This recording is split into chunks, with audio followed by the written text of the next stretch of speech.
Hi guys, tonight we step back into a world before cities, before written names, before doors that lock with a soft click. You're standing near a quiet, ancient camp as evening settles over the land. The air is cool, smoke curls from a small fire.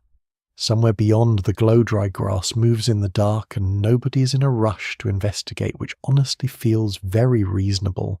So before you get comfortable, take a moment to like the video and subscribe, but only if you genuinely enjoy what I do here. And as you settle in, tell me in the comments where you are watching from and what your local time is. Now dim the lights, and let your eyes adjust to a much older darkness. You are standing roughly 100,000 years ago during a long chapter of human life when our ancestors lived as hunter-gatherers.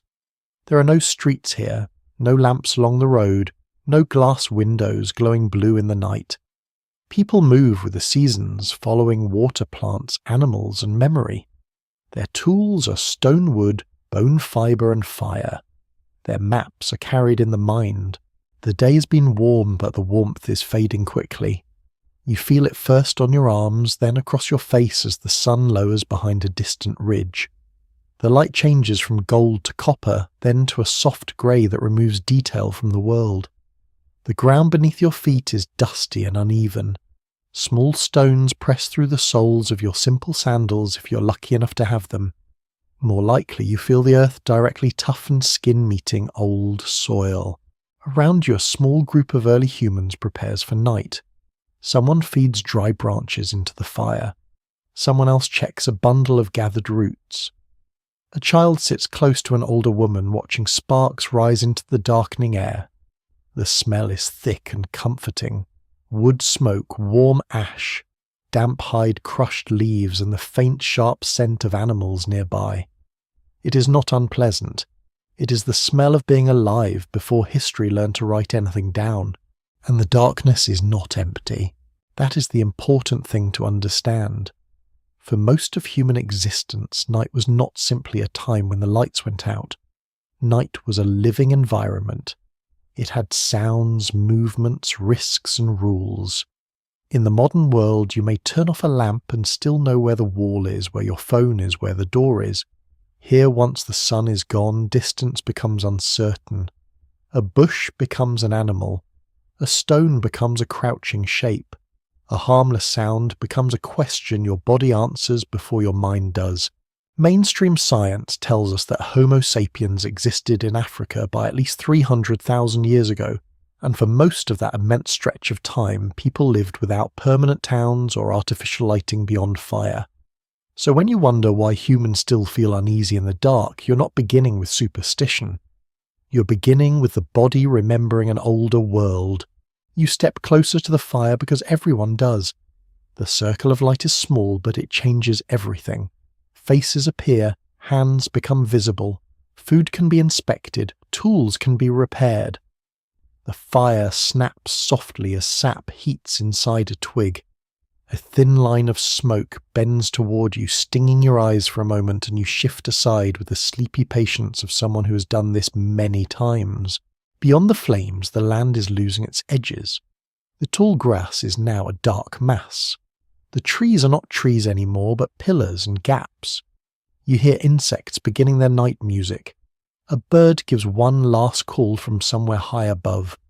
Then there is a pause, and in that pause you understand why silence at night can feel louder than sound. Some researchers suggest that fear of the dark is not fear of darkness itself, but fear of what darkness hides. Others disagree on how much of this response is inherited instinct, and how much is learned through childhood culture and experience. Either way, standing here, you can feel how both might become tangled together. A child who hears as adults grow quiet after sunset learns quickly. A body that cannot see well in the dark learns even faster. The people around you do not panic. That matters too. They are not trembling helplessly at every shadow. They know this place. They know the pattern of nearby animals, the safest sleeping spots, the direction of water, the smell of rain, the sound of a branch broken by wind instead of weight. Their fear is not chaos, it is attention. It is a soft tightening of the senses. You watch a man crouch near the edge of the firelight, turning a stone flake in his hand.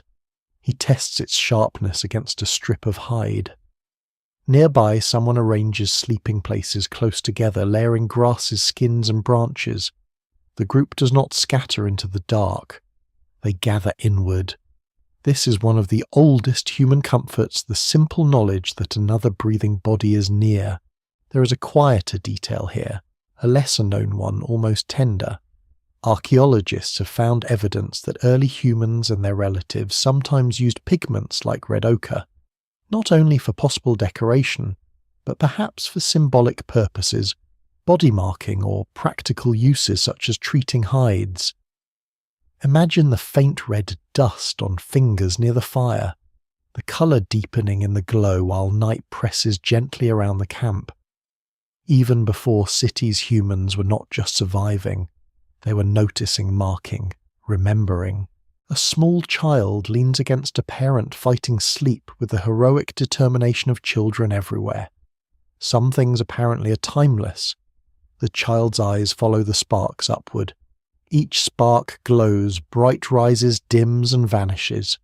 You can almost imagine the first stories beginning this way, not as grand performances, but as low voices near embers. A warning about the riverbank, a memory of a hunt, a strange shape seen under the moon, a tale that says stay close when the light is gone. Today, if your room feels too dark, you may reach for a bedside lamp. Maybe the switch is only a few inches away. Maybe your phone screen lights up with a tiny sunrise of notifications, which is not exactly soothing, but it is certainly bright. Here, light must be made, fed, protected and shared. It costs labour, it needs fuel, it can die. You notice how carefully the fire is treated. No one wastes it. A coal is nudged inward. A branch is placed slowly. The fire is not just warmth. It is protection technology, gathering place kitchen signal and companion. It turns the unknown into a circle small enough to sit inside. And still outside that circle the dark remains. You hear something move, not loud, just a shift in the grass, a faint brush, then stillness. Heads turn. No one speaks for a moment. The fire pops again, almost politely, as if trying to soften the mood. Then an older man listens, decides the sound is not close enough to matter, and returns to his work. That is the rhythm of this ancient evening. Notice, listen, judge, relax. Notice again. The fear is there, but it is woven into ordinary life like cold air or hunger or tired feet. It does not ruin the night, it shapes it. As the sky deepens, stars appear in numbers modern cities rarely allow. They gather overhead like scattered salt on dark cloth. You look up and feel the strange comfort of them. The world below is uncertain, but the sky has patterns. The same stars return. The same moon swells and thins. Before calendars, before clocks, before little glowing rectangles told us it was much too late to still be awake, the night sky offered a kind of order. The group settles closer. Voices lower. The smell of smoke clings to hair and skin. The firelight moves over faces, making them appear and disappear, appear and disappear, as if memory itself is breathing. And in this first night you begin to understand. Humans did not learn to fear the dark because they were foolish. They learned because darkness once mattered. It changed the rules of the world. It asked people to listen more carefully, to stay near warmth, to trust the group, to imagine what could not be seen. You sit beside the embers as the last colour leaves the horizon. The dark does not rush in. It arrives slowly, patiently, the way it always has. And somewhere deep in you, older than language, something recognizes it. You remain with a small band as night deepens, but now your attention drifts backward into the life that brought them here. Before this fire, before this patch of ground became a temporary home, there was movement. There was weather. There was hunger. There was the long, patient work of knowing where to go next. This is a world before the village, before fields, before fences, before anyone can say with much confidence, this is my house and that is my road. The people around you are hunter-gatherers living by a rhythm older than farming. They collect roots, berries, nuts, eggs, honey when they can find it, and edible leaves known through memory and teaching. They hunt, scavenge fish, trap track, and wait. Waiting, as it turns out, is one of humanity's most underrated technologies. Not very flashy, of course, hard to put on a museum poster, but extremely useful. By daylight the landscape offers information. Tracks are pressed into damp earth near water. Broken twigs show where animals passed. Birds gather where fruit ripens. Insects rise from certain grasses. Clouds build over hills. The world speaks constantly and people learn to read it, because survival depends on listening well. But when darkness comes, that great book of the land partly closes. You walk through the camp in the last weak light. It is not large. A few shelters lean low against the wind made from branches, hides, grasses, and whatever the place provides. They are not permanent houses, not yet. They are more like careful pauses. The ground has been chosen with thought. It is near enough to water, but not too near, because water attracts animals at night. It is sheltered from the strongest wind, but not hidden so deeply that nothing can be seen approaching. It has fuel nearby dry wood brush old branches. It has a view. This is not random wandering.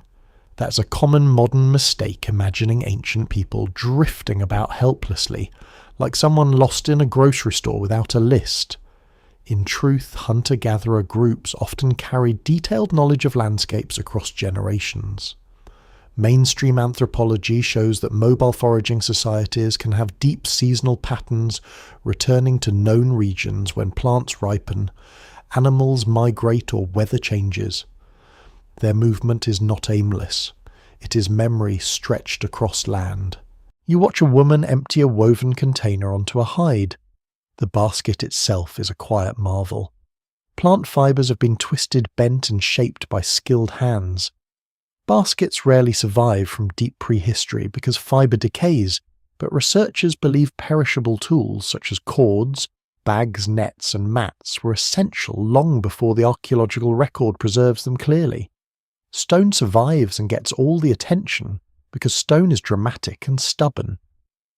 But the soft things, the things that rotted away, may have carried half the world. A child reaches toward a pile of gathered tubers. An adult gently moves the child's hand away, then shows which ones are safe and which must be prepared carefully. Knowledge enters the body this way through watching, tasting, smelling, copying. There are no written recipes, no warning labels, no cheerful packaging saying great source of fibre. There is only learning and learning again. The air cools further. You hear the soft scrape of stone on wood. Someone repairs a spear shaft. Someone else chews a tough strip of dried meat slowly, with the thoughtful expression of a person who knows snacks are not infinite. Smoke travels low along the ground, then rises when a warmer breath of air catches it. The smell of earth grows stronger after sunset damp and mineral mixed with ash and old leaves. Before the village darkness is not kept outside by walls. It moves among the shelters. It gathers behind every sleeping place. It touches the backs of people sitting near the fire. The camp is not a fortress. It is a fragile agreement with the night. Scholars remain divided on exactly how early human groups organized their camps, because wood fiber skin and other everyday materials often disappear over time. Some researchers suggest sleeping areas, tool-making spaces and food preparation spots may have been arranged with consistent social meaning. Others caution that the evidence is too scattered to reconstruct ordinary camp life too neatly, and that is fair. The deep past has a habit of whispering rather than giving full lectures. Still, you can imagine certain needs repeating. People need warmth. They need rest. They need to keep children close. They need to protect food from scavengers. They need to avoid smoke in the eyes while still staying near enough to the flames. They need to talk, but not too loudly. They need to hear. A low murmur moves through the group. No one tells a long formal story yet. The evening is still practical. A hand points toward the western slope, perhaps remembering where berries were found. Another hand gestures toward the river bend where tracks were seen in the mud. The day is reviewed softly because memory shared at night can become tomorrow's plan. You sit near the edge of the group, feeling the difference between belonging and being alone. In a modern bedroom, darkness can be softened by familiar objects. A blanket, a pillow, the small hum of a refrigerator down the hall. Perhaps the distant sound of traffic, that strange modern river of tires and engines. Here, comfort is more social. The breathing of the group matters. The crackle of shared fire matters.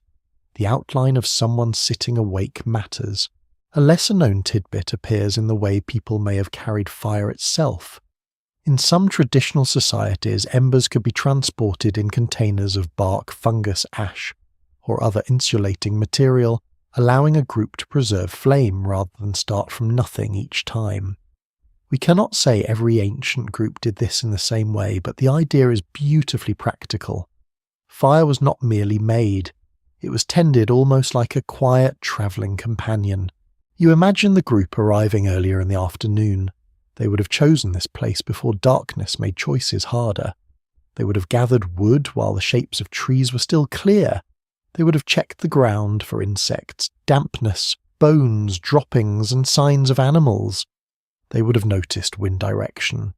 All the little tasks that seem ordinary are really negotiations with night. And now those preparations begin to matter. The firelight flickers over the shelters. Shadows bend across the ground, stretching long, and then shrinking as flames rise and fall. A hide hanging from a branch moves in the breeze, and for half a second it looks like a figure. Your body responds before reason arrives. A tiny lift of the pulse, a tightening in the chest. Then you see what it is, only a hide, only wind, only the ancient theatre of low light. This is how darkness works on the human mind. It removes certainty and lets imagination fill the open spaces. In daylight the world corrects you quickly. At night correction comes slower. The shadow might be nothing. It might also be something. And when the cost of ignoring something could be serious, the cautious mind wins. You notice that no one mocks this caution. No one says relax, it's probably fine in that breezy modern tone that usually means someone else will deal with the problem. Instead, people listen together. The group is a shared nervous system. One person hears, another looks, a third reaches toward a tool. Then if nothing follows, calm returns. Slowly the camp settles. Food is covered or drawn closer. Tools are placed within reach. Children are tucked near adults beneath skins that smell faintly of smoke and animal fat. The ground is firm beneath you, still holding a little warmth from the day. Above, the stars sharpen. Around the camp, the dark land waits in every direction. Before the village, this is home.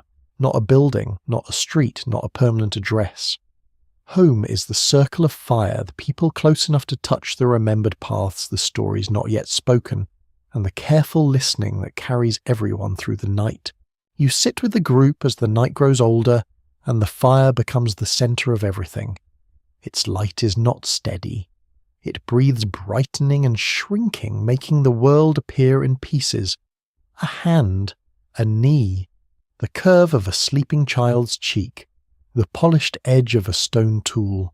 Then darkness slides back over each detail, soft and patient. Beyond the firelight, the land has changed. The same bushes you passed in the afternoon now seem larger. The same trees now stand like listening figures. The same slope of earth, harmless under sunlight, has become a place where anything might wait. It is not that the world has become more dangerous in every direction, but rather that your eyes can no longer prove that it has not. Human eyes are useful, but they are not the eyes of night hunters. Compared with many nocturnal animals, people see poorly in low light. You can adapt a little. Your pupils widen. Your vision slowly becomes more sensitive. Shapes begin to return after a while, but colour drains away. Detail softens and distance becomes a guess. The dark does not blind you completely. It does something subtler. It makes you uncertain. And uncertainty is where fear begins to stretch. You look toward the edge of the camp. There the firelight fades into a dim ring, and beyond that ring is the deep dark. The old people know that predators may pass through such places. Lions, leopards, hyenas, and other carnivores shared ancient African landscapes with early humans. That is a mainstream fact supported by fossil sites, animal remains, and the long history of humans living among powerful animals before modern weapons or walls. Even when people were skilled, even when they were clever, they were not the largest bodies moving under the stars. A faint sound comes from the grass, something small perhaps, a lizard, a rodent, a bird shifting in sleep. Still everyone listens. No one needs to announce it. Heads angle slightly, shoulders still. The fire gives a quiet crack. Sparks lift upward, and for a moment you notice how beautiful caution can be when it is shared. This is not panic, it is a form of attention. Your body understands it almost before you do. In darkness, your hearing seems to sharpen. Every sound asks to be interpreted. A twig breaking could be a hoof, a rustle could be wind, a breath could be your own or not. The mind begins sorting possibilities, trying to protect the body with guesses. Sometimes it guesses too much. That is inconvenient, yes, especially when the mysterious threat turns out to be a hanging coat on a chair. But in an older world, guessing too much may have been safer than guessing too little. Researchers continue to question how much of modern fear of darkness comes from ancient predator pressure, and how much comes from later childhood learning cultural stories and personal memory.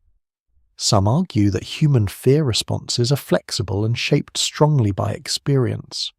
Others suggest that natural selection favoured a cautious response to darkness because unseen dangers once carried real costs. Standing here beside this fire, the debate feels less like a disagreement and more like two halves of the same shadow. You notice a young man sitting upright, his back straight, his face turned toward the dark. He is not old, but he's already learned the knight's discipline. His hand rests near a wooden spear. The spear point may be sharpened wood or tipped with stone, depending on the tools of his group and time. The weapon is simple, but simplicity should not be mistaken for stupidity. A well-made spear is an elegant answer to distance. It says politely but firmly, "Please stay over there." A quirky and lesser-known detail appears in the eyes of some animals beyond the camp. Many nocturnal creatures have a reflective layer behind the retina called the tapetum lucidum, which helps them see better in dim light, and makes their eyes shine when light catches them. Humans do not have this feature, so you can imagine how strange and unsettling it must have been to see two small points glow at the edge of firelight, not because the animal carried fire, but because its eyes returned it. Perhaps it happens now. Two pale reflections appear low between the grasses. They hover, vanish, and return. The group stiffens. A child is gently pulled closer. Someone adds a branch to the fire and the flames rise with a dry whisper. The glowing points shift away. Maybe a small predator. Maybe a scavenger. Maybe nothing that wanted trouble. The moment passes, but your body takes long to believe it. The smell of smoke thickens as the new branch catches. Warmth brushes your face. Behind you, the night air presses cool against your back. That contrast heat in front and cold behind makes the darkness feel almost physical, as if it has weight. You can understand why people stayed close to the flames. Fire did not remove danger from the world, but it gave danger a boundary. The people here know that predators are not monsters in the modern horror sense. They are animals doing what animals do. Hungry, cautious, alert, alive. A hyena is not evil. A leopard is not a villain. Still, if one moves near the sleeping place, philosophical fairness may not be your first priority. Nature is easier to admire from safe distance, preferably with a nice railing and a gift shop. You breathe slowly, letting the camp's rhythm return. The watchers relax, but only slightly. One person shifts position. Another picks up a stone and places it beside them. The older woman near the children begins humming softly, not a song with formal verses, but a low sound that steadies the air. It blends with insect fire and night wind. You think about how darkness changes scale. In daylight, the world spreads wide. You can see a hill, a river, a line of trees. At night, the world shrinks to the fire's glow, then expands again in imagination. The unseen becomes larger than the seen. A small sound can fill a whole valley. A shadow can hold every possible animal until proven otherwise. This may be one reason fear of the dark survives even in safe rooms. The modern mind still dislikes missing information. Turn off the light and the brain begins offering suggestions, most of them unhelpful, many of them dramatic, and almost none of them invited. It is trying to protect you even when you are simply walking to the bathroom at 2 a.m, with all the dignity of a half-asleep flamingo. Here, though, that protective imagination has work to do. The fire settles again. The glowing eyes do not return. Somewhere in the distance, an animal calls long and low, softened by space. No one runs, no one shouts. The camp absorbs the sound. People have heard such calls before. They know which ones matter, which ones fade, which ones mean stay still, and which ones mean prepare. You sit close enough to feel the fire drying the dampness from your clothing. The skins beneath you are rough, smoky, and warm from other bodies.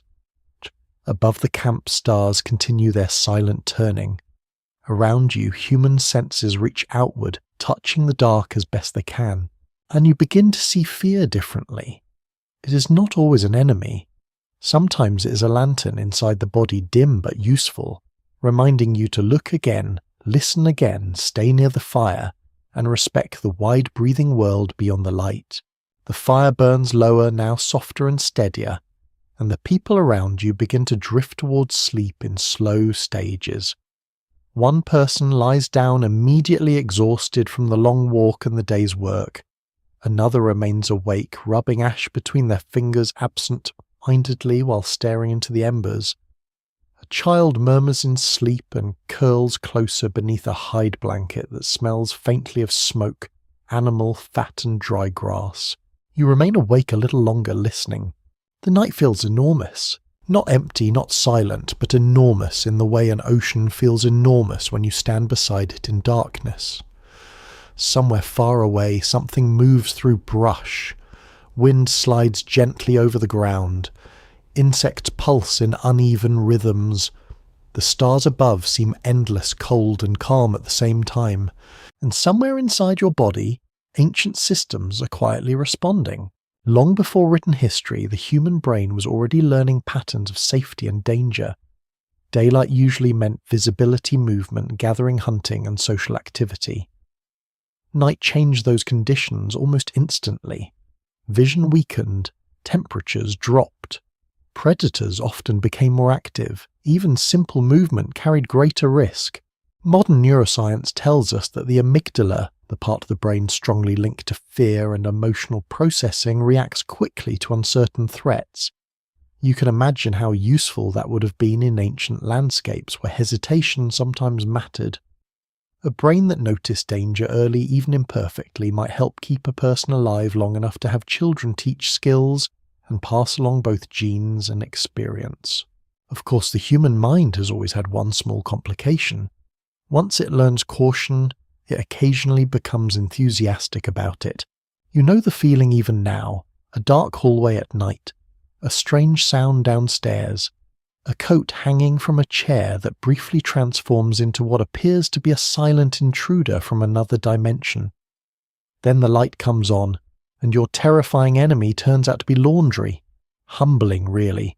But here in this older world, uncertainty is more reasonable. You glance toward the sleeping group. No walls protect them, no locked doors, no emergency numbers. Safety depends on awareness, cooperation, memory, and luck.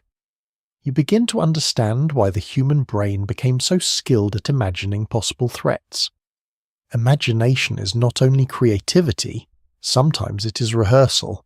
Archaeological evidence from prehistoric sites suggests that early humans often selected campsites with strong visibility over surrounding terrain. Elevated ground cave entrances with wide views and areas near protective natural features appear again and again. These choices hint at a species constantly balancing comfort with caution. A beautiful place mattered less if something could quietly approach through tall grass at midnight. The firelight flickers across nearby stones. You notice scratches on one piece of flint where tools were shaped earlier in the evening. Beside it lies a broken spear shaft carefully saved instead of thrown away. Resources are precious here. Nothing useful is wasted casually. Even sleep itself feels practical rather than luxurious. A lesser-known discovery from prehistoric research involves ancient footprints preserved in mud and hardened over thousands of years. At several sites around the world, archaeologists have found tracks showing groups moving together, adults and children side by side, sometimes crossing dangerous terrain. One famous set of footprints at White Sands in North America suggest repeated journeys across ancient landscapes thousands of years ago. When you see footprints frozen in time, the ancient world suddenly feels less abstract. Someone walked there, someone carried a child there, someone worried about darkness there. The fire settles with a soft collapse of glowing wood. One of the watchers leans forward and adjusts the branches carefully. You notice how instinctive the movement is. Nobody gives instructions. Everyone understands that the flame must survive until morning. Some scientists believe fire itself changed the human relationship with night in profound ways. Once people could extend light beyond sunset evenings, became social spaces rather than purely defensive hours. Around fires, humans could repair tools, prepare food, tell stories, teach children, and strengthen group bonds. Others suggest the transition was gradual and uneven depending on environment and available fuel. Either way, fire did more than warm the body. It altered time itself. You can feel that transformation now. Without the fire, the group might sleep quickly after sunset. With it, the night gains a center. Conversation lingers. Faces remain visible. The darkness stays outside the circle instead of swallowing everything at once. You stare into the flames and notice how hypnotic they are. Humans across cultures seem drawn to flickering firelight. Researchers today even study whether watching flames can reduce stress and lower blood pressure, which is comforting news for anyone who has ever spent 30 minutes staring into a campfire while contributing absolutely nothing useful to society. The older woman near the children speaks softly now. You cannot hear every word, but the rhythm matters more than the details. The children relax when they hear familiar voices. Tone becomes safety. Cadence becomes reassurance. Long before books existed, comfort often arrived through spoken sound in the dark. Nearby, someone coughs lightly from the smoke. Another shifts beneath layered hides. The ground creaks softly under changing weight. Tiny sounds become strangely vivid at night. Even breathing has texture. You notice your own senses changing too. Time slows around darkness. During the day, the eye dominates attention. At night, hearing, smell and touch grow more important. You become aware of cool air touching your hands. You smell damp earth beneath dry grass. You hear the difference between distant wind and nearby movement. Perhaps this is one reason darkness still affects modern people so deeply. It changes the balance of perception. It reminds the brain that certainty is fragile. Experts continue examining whether fear of darkness appears naturally in childhood or develops mainly through social learning. Studies show many children experience fear of the dark at some stage, often imagining hidden figures or unknown dangers. Some psychologists think this may reflect evolutionary caution around unseen threats. Others argue imagination and culture shape those fears far more strongly than biology alone. Sitting here beside the embers, it feels impossible to separate the two completely. The world itself teaches caution. Then stories give caution shape. A sudden gust of wind bends the fire sideways. Shadows leap across the shelters. For one brief second, everything appears alive. Branches become arms. Rocks become crouching bodies. Then the flames settle again, and the illusion dissolves. You understand now that darkness does not merely hide things, it invites the mind to participate. Far overhead, stars continue their slow, silent movement. Ancient people likely knew these skies intimately. Without artificial lighting, the Milky Way stretched brilliantly across the heavens. Seasonal star patterns helped guide movement and mark time. The night sky was not decoration, it was information. And yet, even beneath those beautiful stars, people stayed close to the fire. Because beauty and danger have always shared the same world. You lean back slightly, feeling warmth against your face and cold against your shoulders. The contrast makes you drowsy. Around you, the camp breathes slowly in sleep. The watchers remain awake a little longer, eyes drifting toward the darkness beyond the glow. And somewhere deep inside your own mind, older instincts remain quietly alert, remembering a world where night once demanded attention from every human heart. The night has grown quieter now, not silent. Ancient nights are never truly silent, but quieter in the way a house becomes quiet after everyone has finally gone to sleep. The sharp movements of evening have softened. Conversations have faded into murmurs. Even the fire has settled into a slow, red glow beneath layers of ash and blackened wood. You sit close enough to feel warmth on your knees while cool air brushes the back of your neck. Nearby, several children sleep pressed against adults beneath overlapping hides. One tiny hand rests open beside the ember's fingers, twitching occasionally with dreams you will never know. And as you watch them, you begin noticing something deeply human happening in this small camp. The children are learning the night, not through formal lessons. No one gathers them into a classroom beside a helpful chalkboard labelled "Things that may eat you after sunset." Instead, the lessons arrive through repetition, tone, warning, and habit. Stay near the fire. Do not wander after dark. Listen before moving. Sleep close together. Notice the sounds. These rules become part of the body long before they become language. Anthropologists studying hunter-gatherer societies have often observed how children learn through participation rather than strict instruction. Young people watch adults constantly. They imitate movements, routines, and reactions. Knowledge passes quietly from one generation to another through ordinary life. A child notices which adults become alert at certain sounds. A child sees where tools are placed before sleep. A child learns that darkness changes behaviour, and perhaps most importantly, a child learns that fear is not shameful. You look toward the edge of the camp again. The darkness there feels thick and endless. A branch creaks somewhere in the distance. Instantly, one adult opens their eyes, not frightened, simply aware. The children will remember that. Modern parents sometimes reassure children by saying there is nothing to fear in the dark. Ancient parents could not always say that honestly. Sometimes there really was something moving out there. A snake beneath a rock. A predator near the grass. A stranger approaching quietly. Fear had practical value when paired with wisdom. Still, comfort mattered too. You notice how carefully the sleeping arrangements are organised. Children are not left alone at the edges of camp. They remain tucked into the safest centre spaces surrounded by familiar voices, familiar smells, familiar warmth. The scent of smoke clings to their hair and skin. The steady crackle of fire becomes part of childhood memory itself. One fascinating detail from prehistoric archaeology comes from ancient footprints left by both adults and children, travelling together across soft ground. These preserved tracks reveal something surprisingly touching. Children were not hidden away from daily life. They moved with the group, learned with the group, and experienced the landscape directly. Tiny footprints appear beside larger ones frozen for thousands of years, like quiet reminders that every ancient society was filled with families trying to protect the young.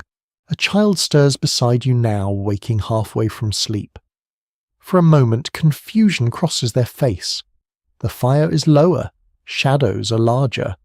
Night feels heavier when you first wake inside it. Immediately, an older woman places a hand gently across the child's shoulder. The fear fades almost at once. Touch matters here. In fact, researchers studying modern human development note that physical closeness strongly affects feelings of safety and emotional regulation. Long before psychology textbooks existed, human beings already understood this instinctively. A nearby hand, a shared blanket, the sound of breathing close beside you.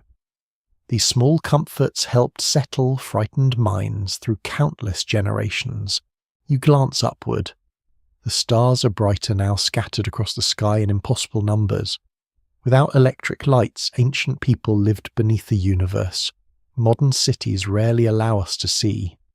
The Milky Way stretches overhead like pale smoke, and yet despite all this beauty, children still stay close to the fire, because the night remains uncertain. A small gust of wind slides through camp carrying scents from beyond the light. Dry grass, damp soil, animal musk. Smoke bends low for a moment before rising again. One child wrinkles their nose in sleep. You almost smile.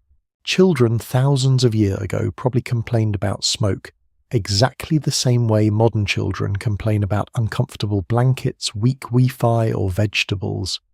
Human history changes dramatically, but children remain impressively committed to dissatisfaction. Across the camp, one of the adults quietly feeds another branch into the embers. The flames brighten again, and warm light spills across nearby faces. Shadows retreat slightly. Experts examining ancient fire use have found evidence that humans maintained controlled hearths for extraordinarily long periods. Hearths provided warmth, cooking protection, and social structure. Some archaeologists even suggest that evening gatherings around fire may have helped expand language and storytelling traditions. Once darkness limited physical activity, people had more time for conversation, memory, teaching, and imagination. You can feel that possibility in the air now. A low voice begins speaking softly near the fire.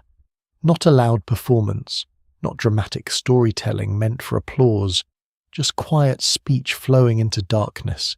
Maybe it is a warning about dangerous ground near the river. Maybe it is a memory about a successful hunt. Maybe it is the story of someone who ignored advice and wandered too far after sunset. Ancient stories were often practical long before they became entertainment. Some researchers propose that many early myths and cautionary tales helped children remember survival rules. Dangerous places became haunted places. Certain animals gained symbolic meaning. Darkness itself became populated with unseen watchers. Others think such stories grew naturally from imagination rather than deliberate teaching. Either way, fear and storytelling became deeply connected.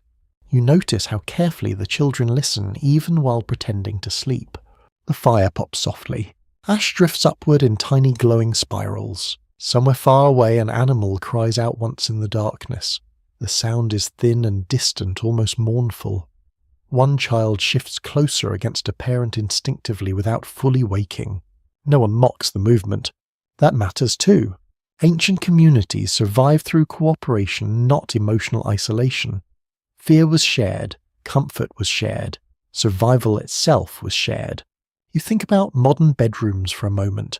Night lights glowing softly in hallways, stuffed animals lined beside pillows, white noise machines imitating rainfall, parents checking closets for monsters with theatrical seriousness. In some ways, very little has changed. Humans still build tiny circles of safety against the dark, only now the circles are electric. A faint orange glow remains beneath the logs. The camp breathes slowly around you. One sleeper snores softly. Another murmurs through dreams. The children finally settle into deeper sleep as the warmth of nearby bodies surrounds them. And you realize something gentle but important. Fear of darkness was never only about predators or danger. It was also about separation. Being alone beyond the fire, being unheard in the dark, being too far from the group. For ancient humans, safety often meant closeness. The camp itself became a kind of heartbeat, in the night steady and reassuring. You pull your covering tighter around your shoulders and listen to the soft rhythm of sleeping people beside fading embers. Above you, stars continue their silent turning. Around you, darkness waits patiently at the edge of the light, and somewhere deep within the oldest parts of the human mind, children are still learning where safety lives after sunset.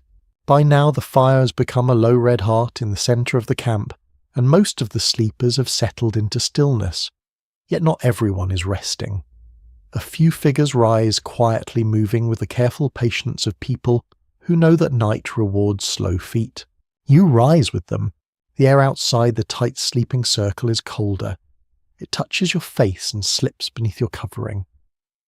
The warmth of the fire fades after only a few steps, and immediately the world feels larger, less certain.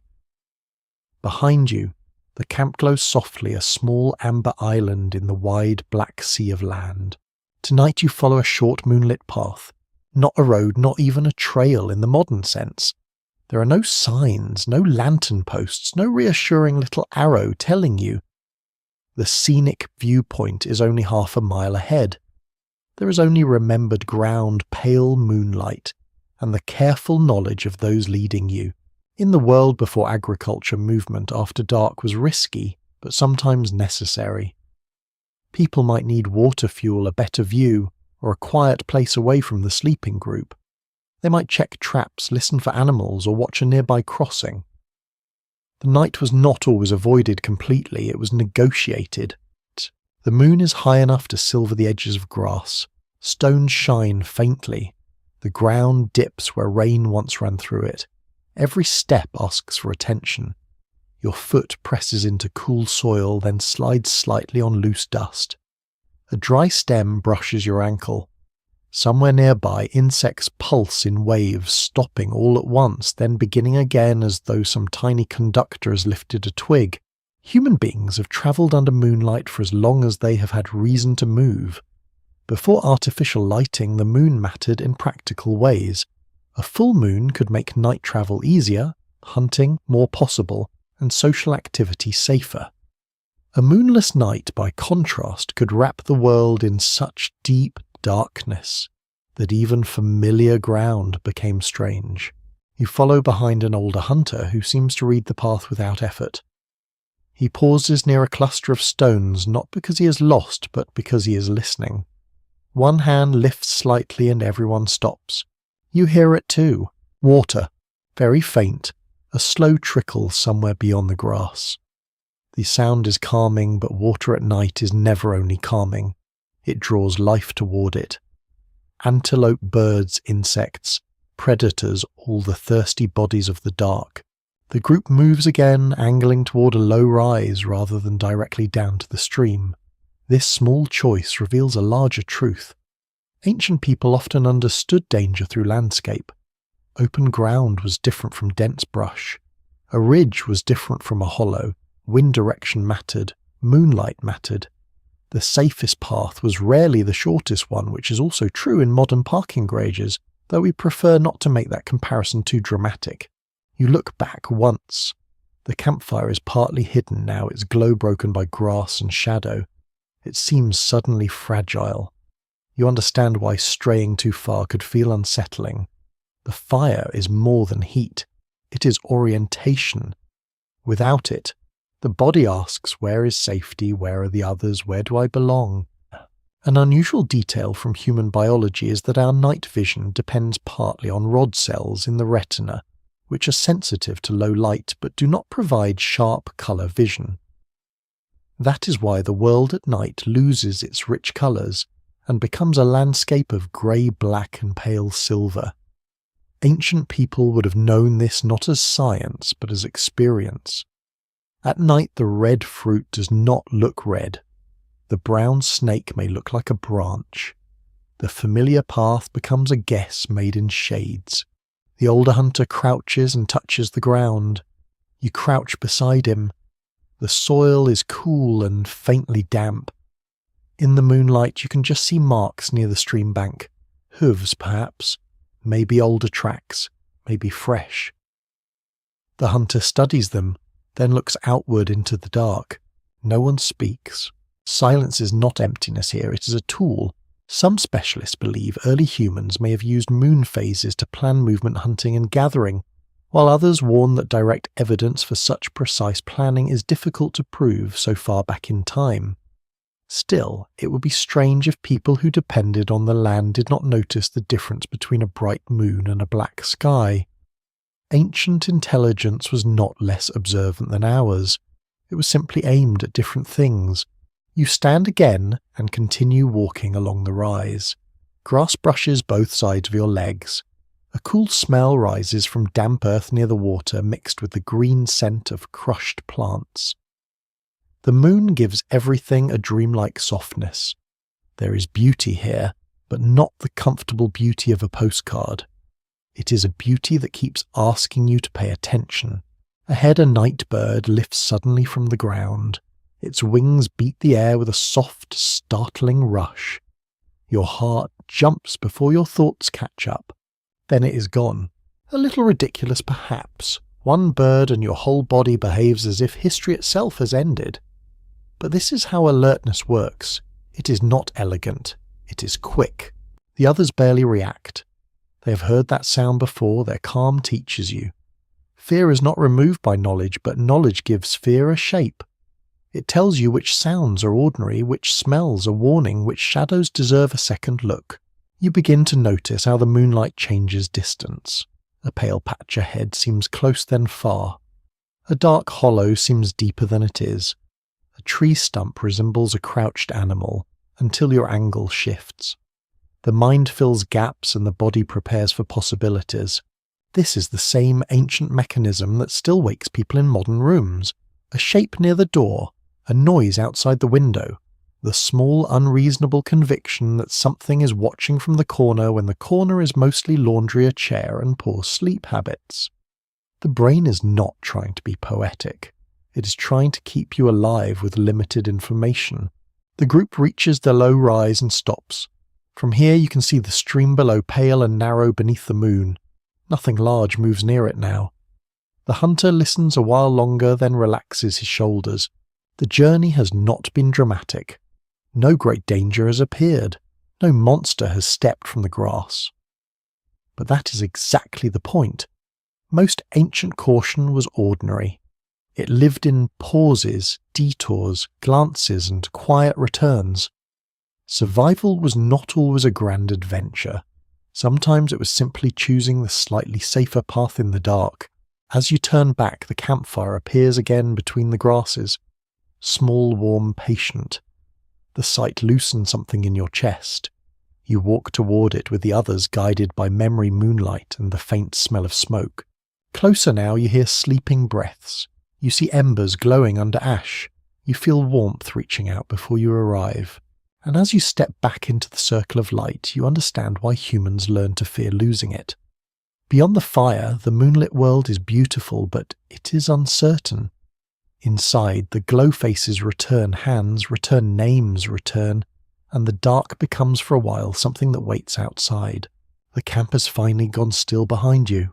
Only a few glowing embers remain beneath the ash, pulsing softly like sleepy eyes opening and closing in the dark. Most of the group now sleeps close together beneath layered hides and woven grasses.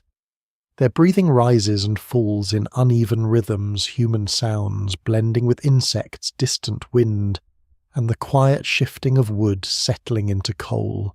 But tonight shelter means more than blankets and fire. Tonight you move towards stone.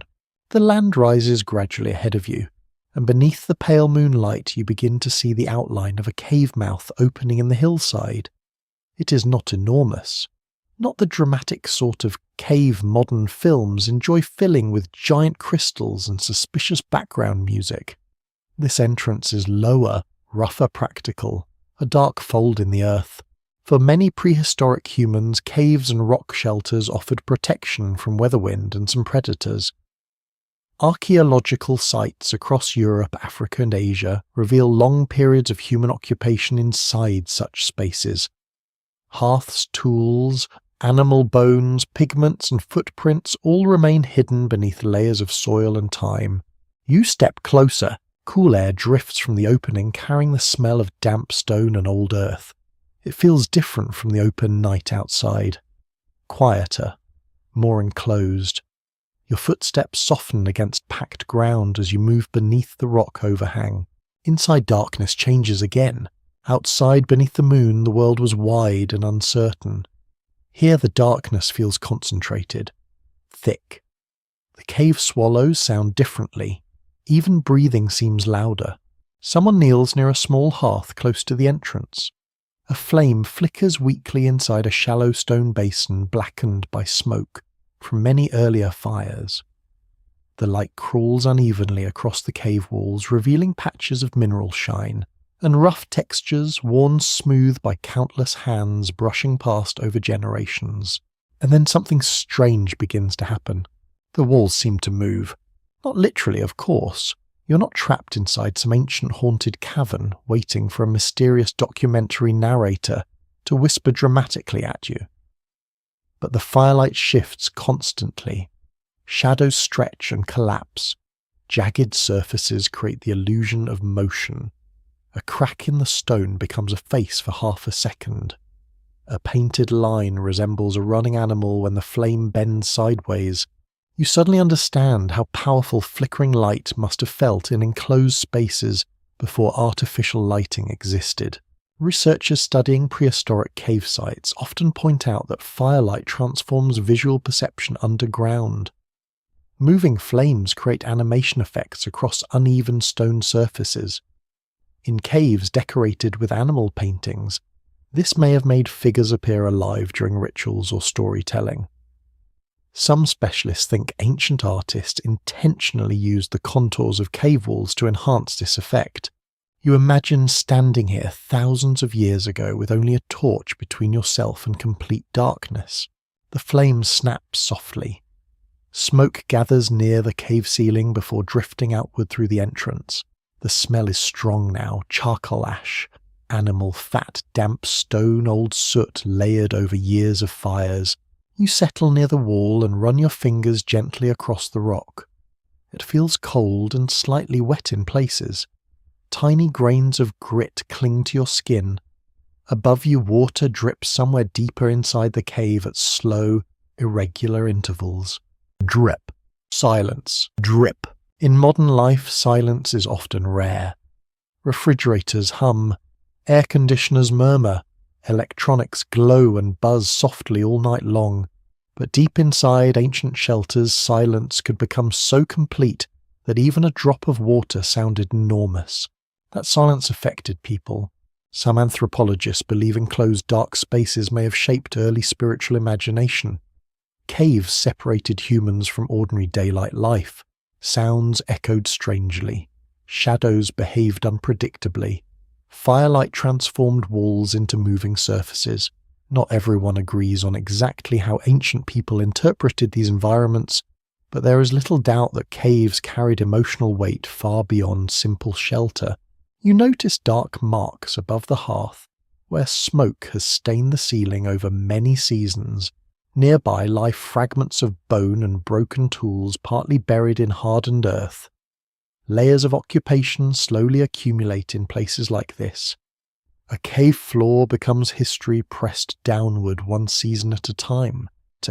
One remarkable discovery from prehistoric caves involves ancient handprints, made by blowing pigment around human hands pressed against stone walls. These hand stencils appear in sites across different continents and eras.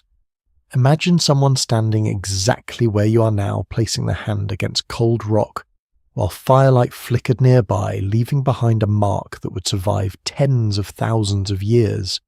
It feels strangely intimate. A quiet little message saying I was here too. The flame brightens briefly as someone feeds dried material into the fire. Suddenly the cave walls leap alive again. Shapes ripple across stone. A shadow stretches impossibly long behind a crouched figure. Your eyes try to organize every movement into something recognizable. This may be one reason darkness stimulates imagination so strongly. The human brain prefers patterns over uncertainty. If information is incomplete, the mind fills the gaps automatically, sometimes accurately, sometimes with tremendous unnecessary enthusiasm. You glance deeper into the cave where the light cannot fully reach. The blackness there feels almost solid. Ancient people entering such spaces with primitive lamps or torches would have experienced true darkness in a way modern humans rarely encounter. Not dimness, not low lighting, total absence of sight.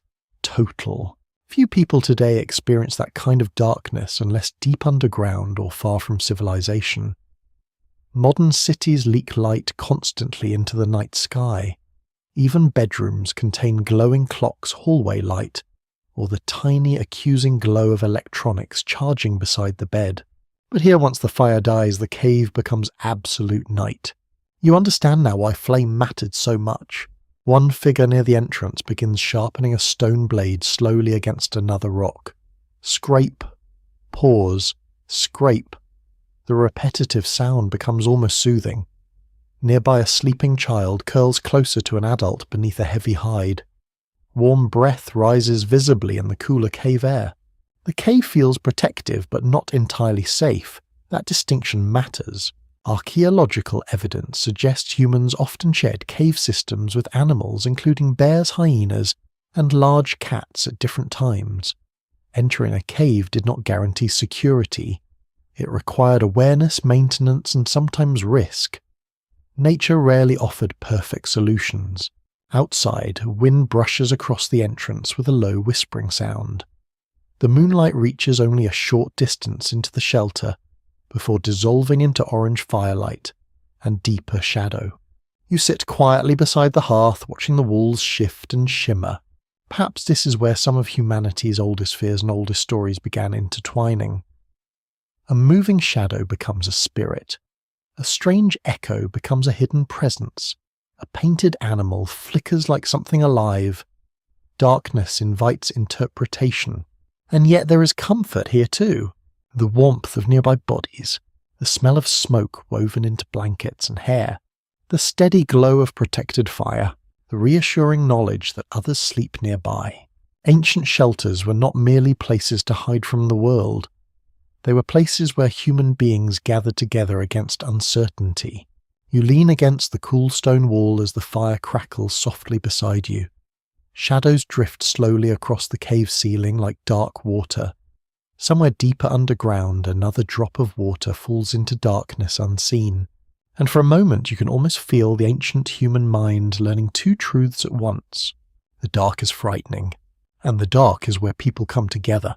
The cave holds the warmth of the fire long after the flames begin to shrink.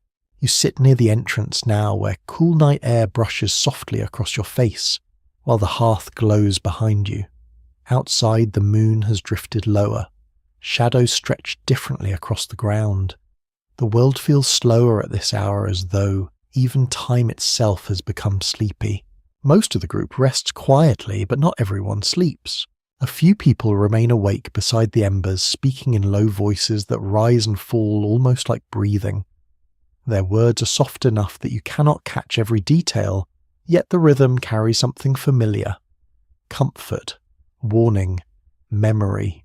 And somewhere in this quiet exchange you begin to hear the earliest shape of storytelling. Long before writing existed, spoken stories carried knowledge across generations. Information about dangerous animals, distant rivers, seasonal weather, useful plants, and safe pathways often survived through repeated telling. Human memory worked differently in oral cultures. Important ideas became stories because stories are easier to remember than instructions alone. You can almost watch it happening. One older hunter gestures toward the darkness outside the cave while speaking softly to a younger listener. His hands move slowly through the firelight. Perhaps he describes an animal encounter from years ago. Perhaps he recalls a journey across dry land beneath a moonless sky. Maybe he warns against sleeping too near the riverbank during certain seasons. Whatever the exact words, the lesson matters enough to repeat. Archaeologists studying ancient communities often point out that survival knowledge had to travel through speech imitation and ritual long before written language preserved anything permanently. A forgotten lesson could carry serious consequences. Stories helped memory survive the night. The fire cracks gently beside you. A stream of sparks rises upward, glowing orange, before vanishing into darkness near the cave roof. For a moment, several children open sleepy eyes and watch them drift upward like tiny stars. You notice something interesting about the way the adults speak. No one rushes. There is no dramatic performance voice, no theatrical suspense designed to make listeners spill expensive popcorn everywhere. The tone remains calm, measured, almost musical. Perhaps ancient storytelling often sounded this way, slow enough to remember, soft enough not to attract attention beyond the firelight. The cave walls flicker with moving shadows as someone shifts position near the hearth. A painted shape farther inside the shelter suddenly seems alive for half a heartbeat. You understand how easily imagination awakens under these conditions. Firelight transforms stillness into motion. Darkness leaves room for possibilities. Some researchers examining oral traditions believe many ancient myths may have originated as practical warnings wrapped inside memorable narratives. Dangerous cliffs become places haunted by spirits. Certain lakes become home to creatures beneath the water. Wandering too far at night becomes connected to unseen beings waiting in darkness. Other experts think symbolic storytelling emerged from spiritual beliefs first, with practical lessons added later. The two ideas probably overlap more than they compete. A lesser-known example of oral memory comes from Aboriginal Australian traditions that may preserve references to coastlines flooded thousands of years ago after the last ice age. Some scholars suggest certain stories carried geographical memories across immense stretches of time through spoken tradition alone. Imagine that for a moment. Human voices preserving echoes of ancient landscapes long after the waters changed the shore. The thought makes the cave feel even older somehow. One child near the fire asks a quiet question. You cannot hear the exact words, but the adult smiles softly before answering. The mood remains gentle. Nobody dismisses the child's fear or curiosity. Questions about darkness seem normal here. That matters. In modern life, fear of the dark is often treated as childish something to outgrow once logic arrives. But for ancient people, caution after sunset was not irrational. It was woven into daily experience. Darkness changed travel, hunting, visibility, and vulnerability. Stories did not create all fear. Often they simply gave existing fear a shape the mind could hold. You lean your shoulder against the cave wall and listen to the layered sounds around you. The soft hiss of burning wood, the occasional drip of water deeper inside the cave, a sleeper turning beneath blankets, wind brushing lightly across the entrance, and underneath everything the steady murmur of human voices continuing against the night. Few people realize how important evening conversation may have been in early human societies. Some anthropologists observing modern hunter-gatherer groups notice that nighttime often becomes a social period, rich with storytelling, teaching, music, and discussion. During daylight hours, survival tasks dominate attention. Night allows reflection. You imagine generations of people sitting exactly like this, passing knowledge through speech, repeating warnings, sharing memories of dangerous journeys, describing animals glimpsed only briefly in darkness, explaining stars, naming places, teaching children how to survive. The firelight grows dimmer for a moment. Instantly, one of the adults reaches forward and adjusts the wood. The reaction is automatic. Flame must continue. The shadows retreat slightly once the fire strengthens again. You notice how everyone relaxes when the light returns. Perhaps this is one reason stories themselves became comforting. Like fire, they pushed back uncertainty. A story organizes fear into beginning, middle, and ending. It gives shape to what cannot fully be controlled. Outside the cave, the night remains vast and unknowable. Inside, words create a smaller world people can share together. A fascinating discovery from Ice Age Europe involves carved figurines, engraved bones, and symbolic markings found deep inside caves. Their exact meanings remain uncertain. Some may have carried spiritual importance, others may have related to hunting traditions, memory systems, or storytelling practices. What matters is this. Even tens of thousands of years ago, humans were already surrounding themselves with symbols and meaning inside the dark. You glance deeper into the cave again. The blackness beyond the fire still feels endless, yet now it feels slightly less hostile than before. Not because the darkness changed, because the voices continue. One older woman begins humming softly, almost absent-mindedly. The melody is simple, repetitive, soothing. A nearby child relaxes instantly beneath a hide covering. The hum blends with crackling wood until it becomes difficult to separate human sound from fire sound. This too is ancient. Lullabies probably existed long before cities, kingdoms, or written songs. Human beings have always tried to calm one another through rhythm and voice. In darkness, sound becomes warmth. The conversation near the hearth slows gradually. People grow tired. One by one, bodies settle closer to the ground. The cave grows quieter again.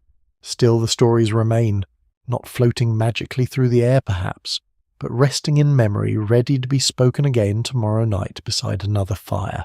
You watch the final sparks twist upward toward the cave ceiling and disappear, and you begin to understand that humanity did not face darkness with silence alone. We answered it with voices.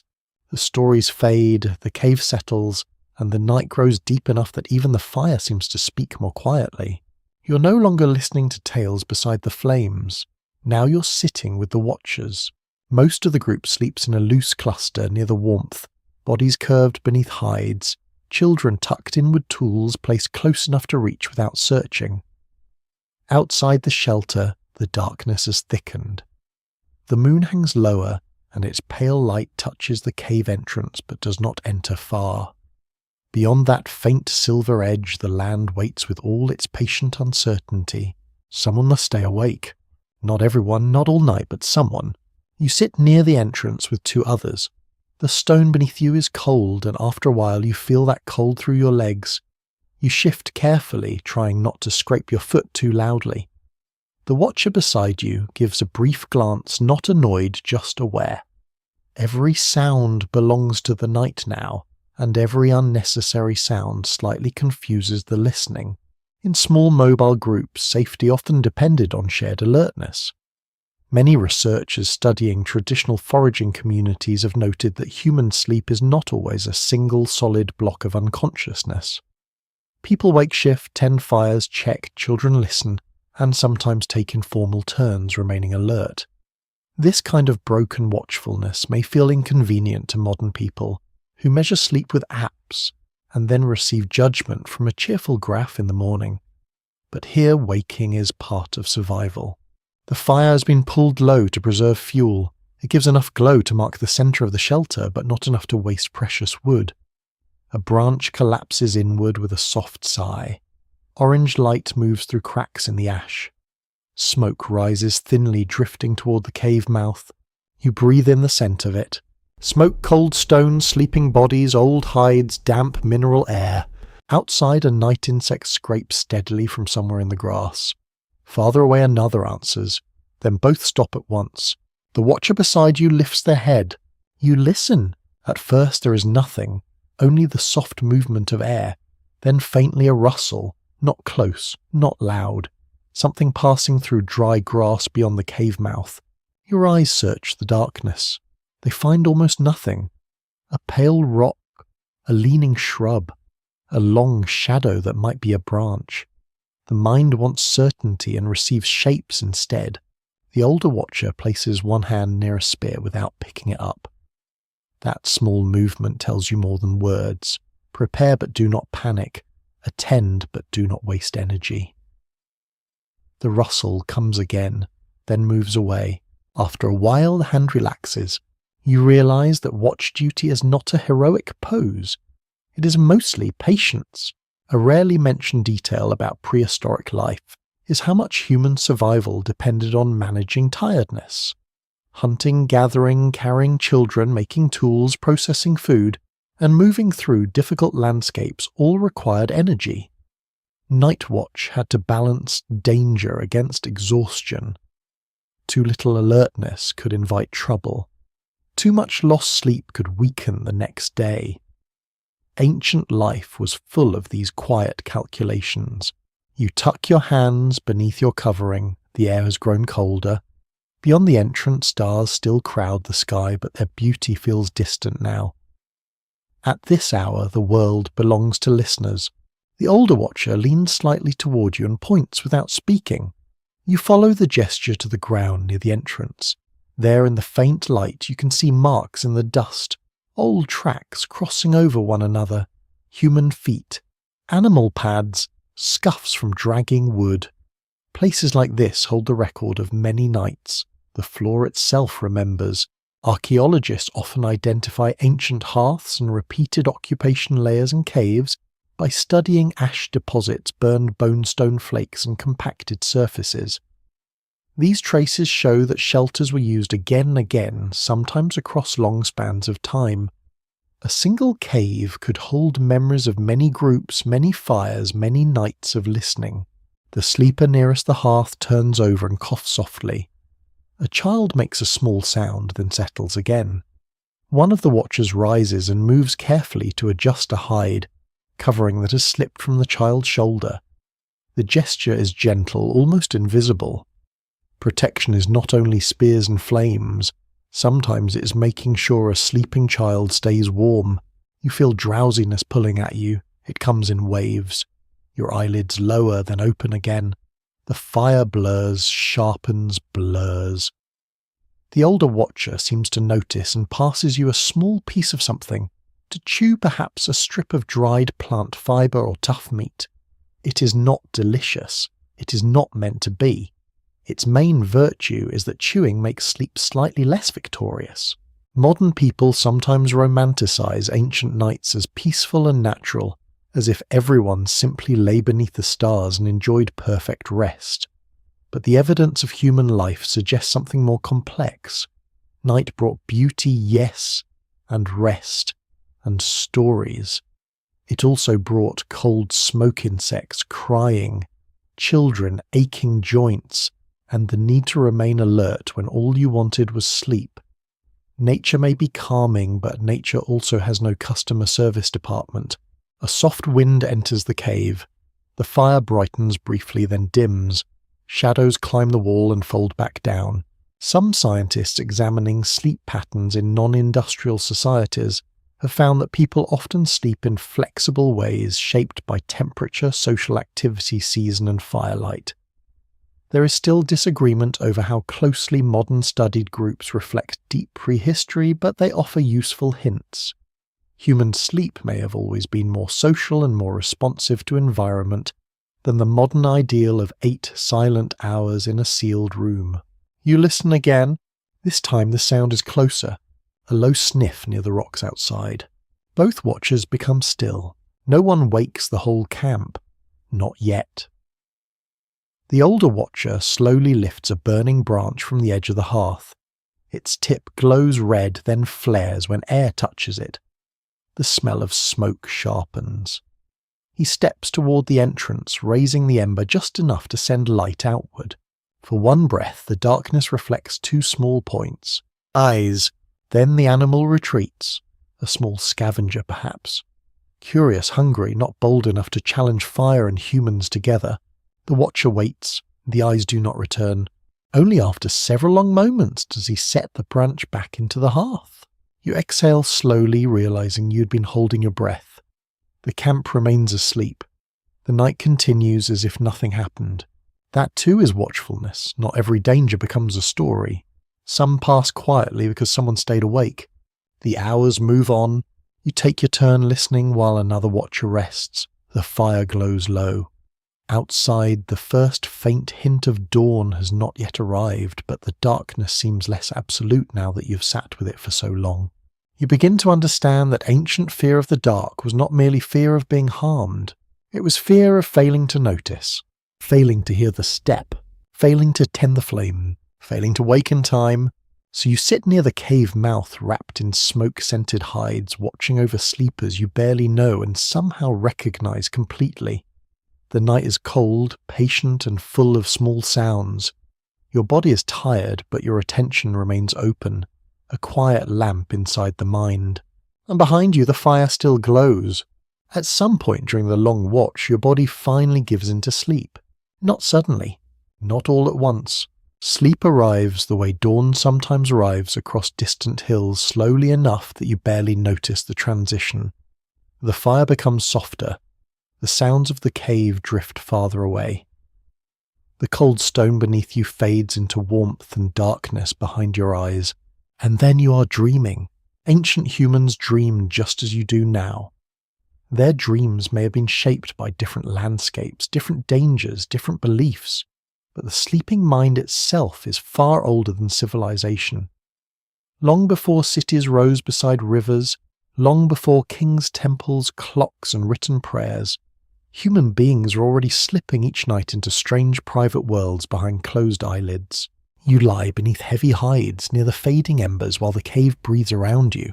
Someone nearby snores softly. A child murmurs once and grows still again. The fire cracks with tiny sounds like distant footsteps. Even in sleep, the mind continues listening.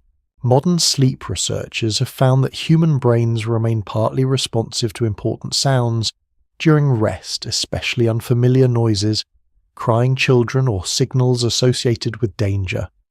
Sleep protects the body, but complete unconsciousness would have been risky in ancient environments. Deep rest and alertness had to coexist somehow. Perhaps that is why dreams so often carry emotion. Fear, movement, pursuit, falling, searching. The sleeping brain rehearses possibilities. You drift through uneasy images now. Grass moving under moonlight. The glow of animal eyes near the cave mouth. Running footsteps somewhere behind you. Then suddenly the scene changes. A river. Bright daylight. Voices. Smoke rising into blue sky. Dreams rarely obey logic. Ancient dreams probably wandered just as strangely. One fascinating clue comes from the world's oldest written records, where later, civilizations often describe dreams as meaningful messages, warnings, or glimpses into hidden worlds. But even before writing, human beings likely searched for meaning in dreams. After all, dreaming feels mysterious even now. You close your eyes inside one reality and awaken briefly inside another. In the cave, someone shifts beside the fire. The movement partly reaches your sleeping mind. Your dream changes again. Now you are walking through darkness carrying a torch. The flame bends in the wind. The cave walls ripple around you. Shapes move at the edge of sight. Somewhere ahead, water drips steadily into unseen depths. Many experts suspect ancient humans experienced vivid dream imagery, influenced by firelight darkness, animal encounters, and intense environmental awareness. Daily life contained higher levels of uncertainty than most modern people experience. The sleeping mind likely carried those tensions into the night. You turn slightly beneath the hides. Smoke clings faintly to your hair and skin. The warmth near the fire feels comforting, but farther from the embers, the cave air grows cold enough to sting your nose when you breathe deeply. A little-known detail about sleep in ancient shelters involves the challenge of smoke itself.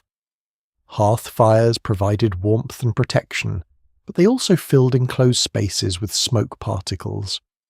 Archaeologists studying ancient caves often find soot layers coating ceilings and walls. Living close to fire improved survival in many ways, yet it probably came with coughing, irritated eyes, and long-term breathing problems too. Human history is full of trade-offs like this. Comfort arrives carrying inconvenience like an old travelling companion. You drift deeper into sleep. The sounds around you blend together now. Wind, breathing, crackling embers, distant insects outside the cave. Your dream shifts once more. You stand in darkness, watching sparks rise upward into a star-filled sky. The sparks become stars themselves. Then the stars begin moving slowly across the cave ceiling like glowing animals. Some neuroscientists propose that dreams help process emotional memory and prepare the brain for future situations. Others emphasize their role in organizing information or regulating mood. Nobody fully agrees on why dreams exist at all, which honestly feels appropriate considering dreams themselves rarely bother explaining anything clearly. Ancient people likely interpreted dreams through whatever cultural beliefs surrounded them. A dream about an animal might become a warning. A dream about the dead might feel like visitation. A dream about falling into darkness might remain in memory long after waking. Inside the cave, one of the watchers quietly adds another branch to the fire. Warm light spills briefly across sleeping faces. You almost wake, then drift downward again. The branch catches slowly. Orange glow rolls across the stone ceiling. Shadows shift like water. A sleeping child opens one eye halfway, sees the familiar fire still burning, and relaxes instantly without fully waking. That small moment matters. Throughout human history, waking in darkness and finding light nearby has likely been one of the oldest forms of reassurance. A few anthropologists studying present-day hunter-gatherer communities have noticed that sleep often happens collectively rather than individually. People rest near one another, waking at different times across the night. At almost any hour, someone may still be awake tending fire or listening. In such environments, safety becomes communal rather than solitary. You sense that feeling even while dreaming. You are not alone in the cave. The knowledge settles deep into the body. Outside, the night continues moving across the land. Clouds drift slowly over part of the sky, dimming some of the stars. A cold breeze brushes the cave entrance. Far away, an animal calls once and falls silent. Inside your dream, the sound becomes something else entirely. Now you are a child again, standing beside firelight while older voices speak softly behind you. You cannot see beyond the glow. Darkness surrounds the camp in every direction. Yet somehow the voices make the dark feel smaller. Perhaps this is how memory works inside dreams, fear and comfort woven together. Ancient cave floors sometimes preserve traces of sleeping spaces through compacted earth ash patterns and scattered remains of bedding materials. Even tens of thousands of years ago, people arranged sleeping areas carefully around hearths. Warmth, smoke direction, safety and social closeness all mattered. Sleep itself became part of the architecture of survival. Your breathing slows, the dream softens, the cave walls fade into darkness again. Somewhere nearby, embers collapse inward with a gentle sigh, sending a brief shower of sparks upward before settling into red glow once more. The fire survives the night, and around it sleeping human minds continue their ancient wandering through memory, fear, hope and shadow. You drift quietly beside them, suspended between warmth and darkness, while the oldest stories on Earth unfold silently behind closed eyes. When you finally wake, the cave is filled with the faint grey light that comes just before dawn. The fire has collapsed into a bed of glowing coals. Thin smoke drifts upward in lazy ribbons, carrying the familiar scent of ash and charred wood through the shelter. Around you, people still sleep in tangled layers of hides and woven grasses, though a few are beginning to stir. Someone coughs softly. Another person stretches joints, cracking faintly in the cold morning air. Outside the cave entrance, the world remains dim and blue. Night has not fully released its hold yet, and somewhere beyond the rocky slope, animals are moving. You step carefully around the sleepers and move toward the entrance, where one of the hunters crouches near the dying firelight. His attention is fixed outward. At first, you think he's watching for danger, but then you notice the expression on his face. Recognition, not alarm. Something approaches from the lower hillside. You hear it before you see it. Soft steps through brush. A pause, then another step. Careful, measured, curious. The hunter does not immediately reach for his spear. Instead he watches. Slowly a shape appears at the edge of the morning mist. Lean body, thick fur, narrow face, eyes reflecting pale dawn light. A wolf. Or something very close to one. The animal stops well beyond the cave entrance, remaining cautious. Its nose lifts toward the scent of smoke and cooked meat lingering around the shelter. You realize this creature has likely followed human camps before, not as a pet, not yet, more as a patient observer waiting for scraps, opportunity or mistakes. The wolf watches the humans watch the wolf, And somewhere inside this long silent exchange lies the beginning of one of the strangest friendships in human history. Archaeological evidence suggests that wolves began associating with human groups tens of thousands of years ago, eventually leading to domesticated dogs. The exact timeline remains uncertain, and researchers continue examining whether humans actively tamed wolves or whether certain wolves gradually adapted themselves to life near human camps. Either way, the relationship changed both species forever. But here in this older moment, the future still feels undecided. The wolf takes another cautious step. Its paws move almost silently across the damp earth. Steam rises faintly from its body in the cold morning air. You notice how different it feels from the humans gathered near the cave. Leaner, more fluid, entirely comfortable in darkness and wilderness in ways people can never fully become. Yet the animal is interested in the fire. That matters. One overlooked detail from studies of early domestication involves garbage. Ancient camps created valuable leftovers, bones, scraps, burned food, discarded material. For intelligent scavengers, human settlements became reliable food sources. The least fearful wolves may have benefited most from lingering nearby, gradually becoming more tolerant of human presence over many generations. In other words, one of history's greatest partnerships may have begun because ancient wolves discovered free snacks, which honestly feels very believable. The hunter beside you tears off a small piece of dried meat and tosses it outward. Not close, not friendly exactly, more like a cautious experiment. The wolf freezes. For several long seconds nothing moves. Then the animal darts forward, snatches the meat and retreats immediately into shadow near the rocks. You can almost feel thousands of future campfires waiting quietly inside that tiny moment. The morning air smells different now than it did during the night. Cooler, fresher. Damp soil and crushed grass mix with fading smoke. Somewhere downhill, birds have begun calling to one another. The darkness is thinning, but traces of it still cling to the landscape beneath trees and between stones. The wolf remains nearby. You cannot always see it clearly, but occasionally movement betrays its position. Pale fur passing between bushes, eyes catching weak light for a heartbeat. The humans continue preparing for morning without fully turning their backs on the animal. Awareness flows both directions. Respect, too.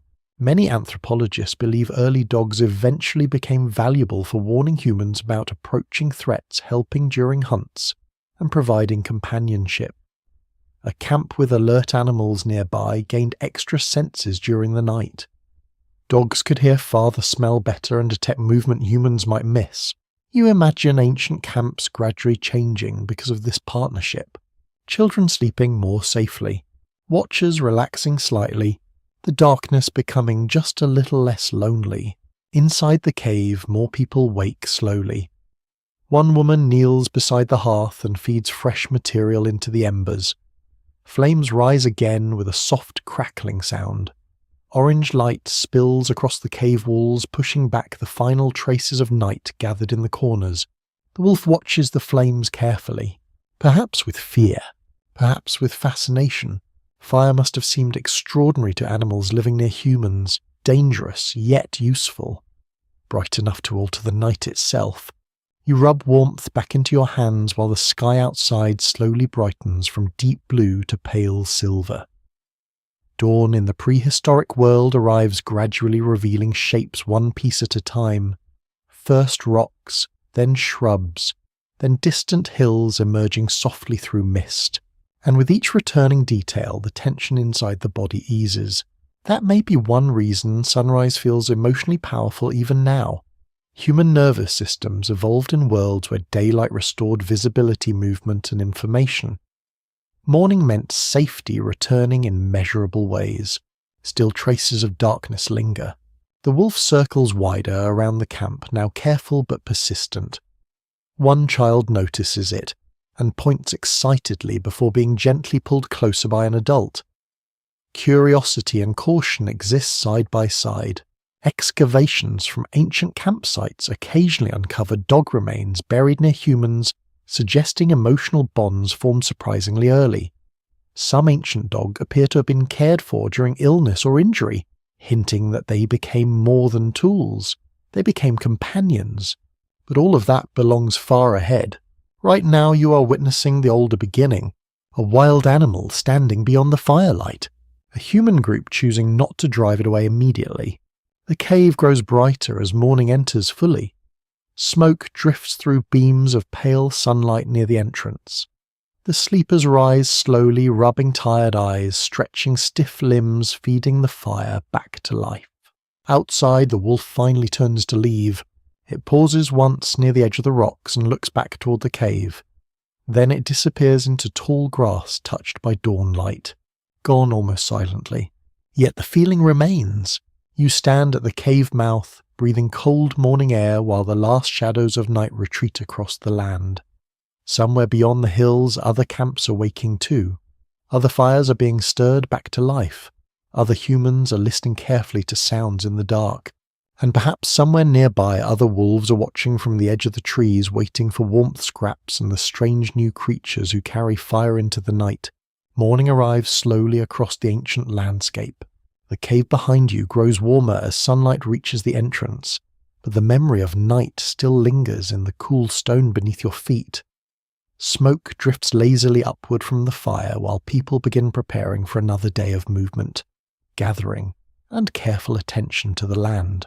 Yet even with daylight returning, your eyes keep lifting toward the sky, because long before clocks existed, before maps, before written calendars or glowing screens telling people they should definitely be asleep by now, human beings looked upward for guidance. The stars mattered. The moon mattered. Darkness itself became part of how people understood time. You step outside the cave and stand beneath the fading dawn sky. The stars are disappearing one by one now, dissolving into pale blue, but only hours earlier they stretched overhead in impossible numbers. Ancient humans lived beneath skies modern people rarely experience. Without cities spilling artificial light into the atmosphere, the heavens remained vivid every clear night. The Milky Way itself would have appeared bright enough to cast faint shadows in some places. Imagine that for a moment. Not a few scattered stars fighting through streetlights and apartment windows, but an entire river of light crossing the sky above sleeping camps and silent grasslands. It is difficult to overstate how familiar ancient people likely became with these patterns. Certain stars rose during particular seasons. The moon changed shape predictably. Constellations shifted position through the year. Night after night, generation after generation, people watch the heavens move with enormous patience. Archaeological sites from later prehistoric periods reveal evidence that ancient communities carefully observed celestial cycles. Some stone arrangements and monuments appear aligned with solstices, moon positions, or seasonal sunrises. The exact meanings remain uncertain in many cases, but the sky clearly held deep importance long before formal astronomy developed. You can understand why. The sky offered consistency in a world full of uncertainty. Predators moved unpredictably. Weather changed. Rivers flooded. Food sources shifted. But above everything else, stars returned. One of the older hunters steps out beside you, carrying a bundle of wood under one arm. Before entering the cave again, he pauses briefly and glances upward. The movement is subtle, almost automatic, habit built across countless nights. A cool morning breeze moves through the grasses below the cave. Dew catches sunlight in tiny flashes. Birds call from nearby shrubs, while somewhere farther away an animal crashes briefly through brush before falling silent again. The world feels awake now, and yet traces of the night remain inside your mind. You remember how enormous the darkness felt only hours ago. How the fire became the center of safety, how every sound demanded attention, but now daylight changes the emotional shape of the land completely. Places that seemed mysterious under moonlight appear ordinary in the sun. That transformation may explain part of humanity's lasting fascination with night skies. Darkness concealed danger on the ground while revealing beauty overhead. A surprisingly ancient detail from archaeology involves early lunar awareness. Some prehistoric objects contain repeated markings that certain researchers believe may track moon phases or seasonal cycles.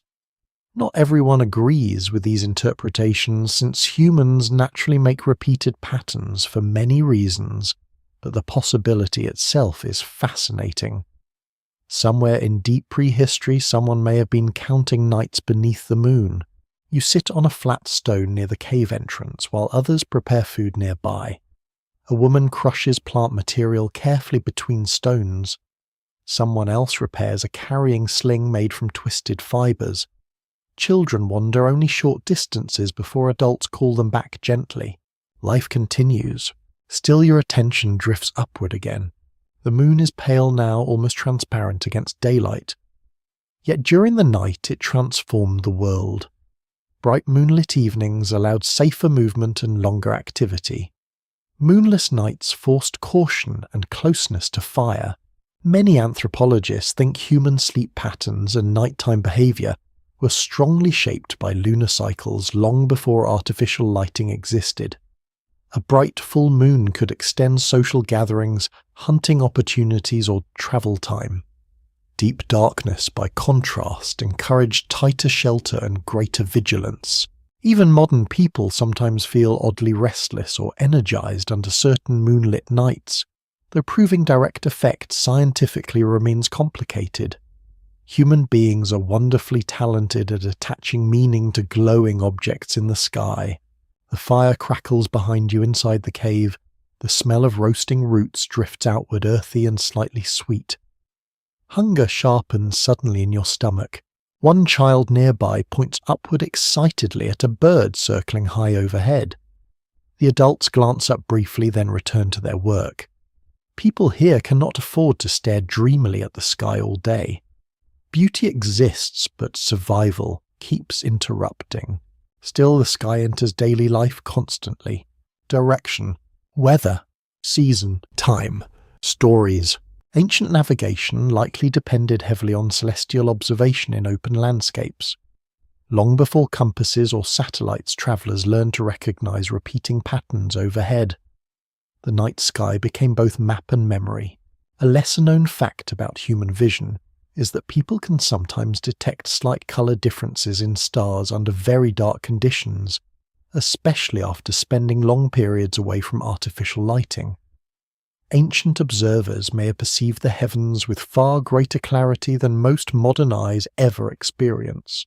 You wonder what the sky felt like emotionally to those early humans. Comforting, perhaps, but also immense. Standing beneath endless stars without modern scientific explanations might inspire awe, fear, wonder, or all three together. The universe above seemed alive with movement and mystery. Some ancient traditions later imagined stars as ancestors, spirits, animals, fires, or openings into other realms. Those ideas would come much later than this cave and this small human group, but perhaps the emotional roots already existed here. Human beings have always looked upward, searching for meaning in the dark. A child sits beside you now, chewing slowly on roasted roots while staring toward the brightening horizon. Smoke from the cave drifts across both of you, briefly warm and dry against the cool air. Behind the child, the cave mouth appears darker than before. Daylight outside makes the interior shadows seem deeper somehow. You realize that even in full morning darkness still waits inside, cracks, caves, forests, and memory itself. Perhaps humans never truly escaped the dark. We simply learned how to carry light with us. The people around you gather tools and supplies for the coming day. Soon the group will move again across the landscape, following water, food, weather, and remembered paths. Tonight they may sleep somewhere entirely different beneath another patch of sky. But wherever they travel, the stars will follow overhead. Constant, silent, watching generation after generation pass beneath them.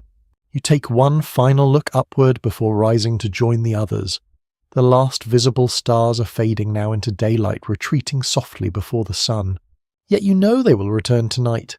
And when darkness comes again, human eyes will lift toward them once more, searching the heavens for guidance, comfort, and perhaps reassurance that even the deepest night still contains points of light. By evening, the light has changed again. The group has travelled through much of the day, moving carefully across uneven ground beneath open sky. Now the sun lowers behind distant hills, and long shadows stretch across the land like dark water, spilling slowly over stone and grass. You feel tired in the deep ancient way that comes from walking everywhere. Your shoulders ache lightly. Dust clings to your skin. The smell of smoke from earlier fires still lingers faintly in your hair and clothing. Ahead, the group slows near a sheltered rise overlooking a narrow valley. It's a good place to stop. Wind breaks against the rocks here. Water lies somewhere nearby. Visibility remains open enough to notice approaching animals before they come too close. People begin preparing for another night. Wood is gathered. Sleeping places are arranged. A fire slowly grows from spark to flame. And not far from the new camp beneath a cluster of stones lies something older, a burial place. You notice it first because people behave differently near it. Voices lower. Movements become careful. Even children stay quiet without needing to be told. The stones are simple, partly sunken into the earth, yet they hold unmistakable meaning. Someone rests there. Human beings have buried their dead for astonishingly long stretches of time.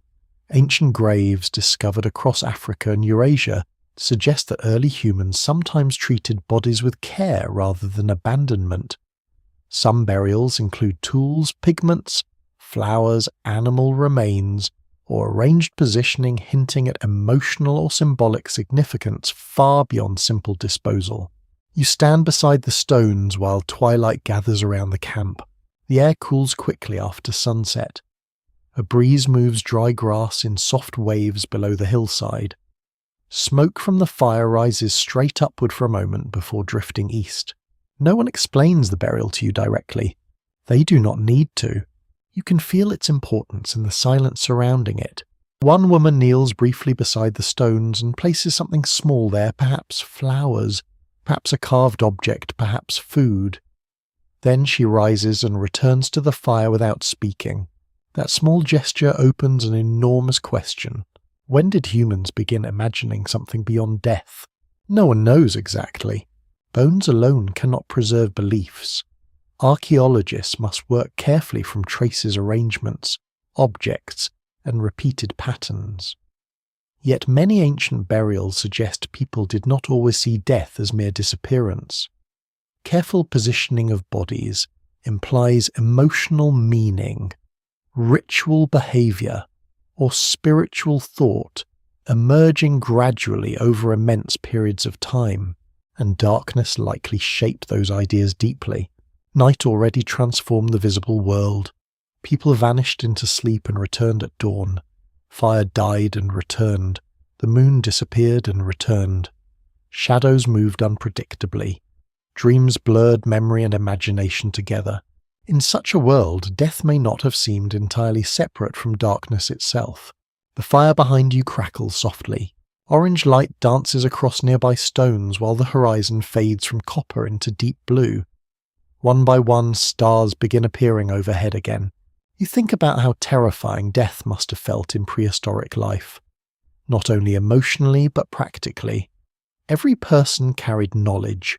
Hunting routes, water sources, plant memory, shelter locations, survival skills.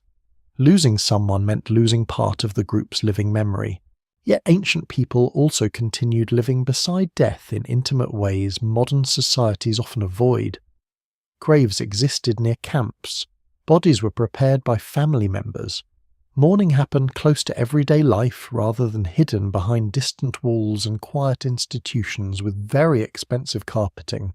A remarkable discovery from several prehistoric burial sites involves the use of red ochre sprinkled over human remains. The meaning remains uncertain. Some researchers connect the colour to blood-life rebirth or ritual symbolism.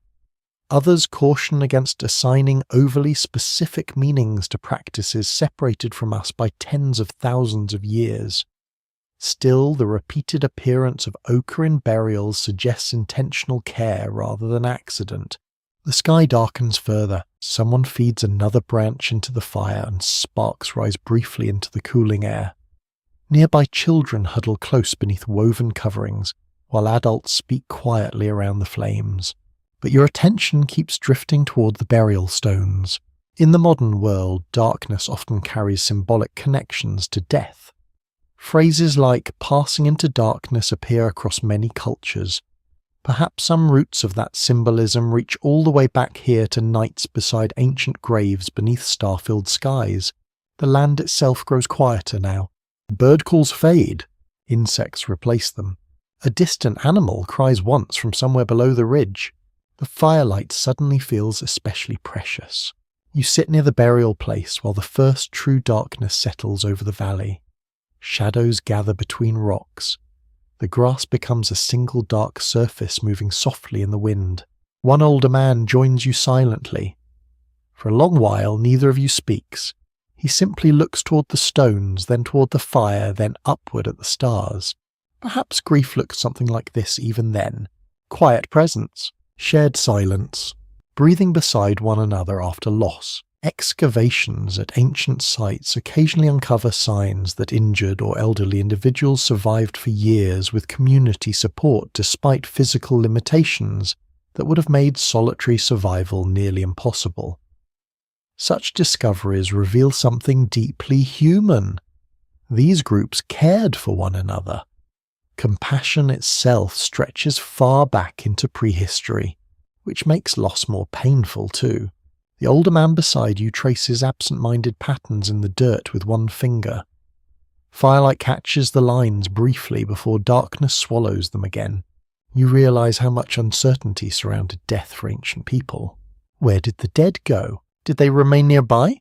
Did dreams connect the living and the dead somehow? Did darkness itself become associated with unseen presences because loved ones disappeared into it forever? The human mind naturally searches for continuity. Complete endings are difficult to accept emotionally. Even now, people often speak to the dead quietly in empty rooms, hold on to old belongings, or imagine hearing familiar footsteps long after someone is gone. Perhaps ancient nights intensified these feelings. Darkness already blurred the line between reality and imagination. A shadow might resemble a familiar figure. A dream might feel like visitation. A voice carried by wind might sound briefly recognizable. One subtle but powerful detail from ancient burial sites is that many graves appear positioned intentionally rather than randomly. Bodies may face certain directions or rest in curled positions resembling sleep. Whether symbolic or practical, the arrangement creates an emotional impression difficult to ignore. Death and sleep become strangely connected. And sleep itself already resembles a journey into darkness from which people usually return. The fire burns steadily behind you now, its warmth touching your back, while cool night air settles across the valley. Nearby, the group gathers close together again beneath the rising stars, life continuing beside memory, warmth beside loss, light beside darkness. You stand slowly and return toward the fire, leaving the burial stones quiet beneath the night sky. The camp welcomes you back with familiar smells, smoke-cooked roots, animal hides, human breath. The dark still surrounds everything beyond the flames. But now you understand something new about humanity's ancient fear of night. Sometimes darkness did not only hide predators, sometimes it held the memory of people who never returned from it. The seasons begin changing around you. Days shorten, wind grows sharper, the mornings arrive wrapped in pale frost that clings to grass and stone before sunlight slowly melts it away. Animals move differently now, following colder weather across the land. The people around you move differently too. Their pace becomes more deliberate. Fires are built larger. Sleeping places grow thicker with layered hides and dry plant bedding. You are entering the long cold world of the Ice Age. Not a single endless winter exactly, but a vast stretch of prehistory shaped by colder climates, advancing glaciers, harsh winds, and difficult survival. Even regions far from the giant ice sheets experience colder temperatures and changing environments. Human beings adapted constantly, following migrating animals, finding shelter, and learning how to survive nights that could become brutally cold. Tonight the cold arrives early. You sit beside a fire sheltered against a rocky slope while grey clouds move slowly overhead.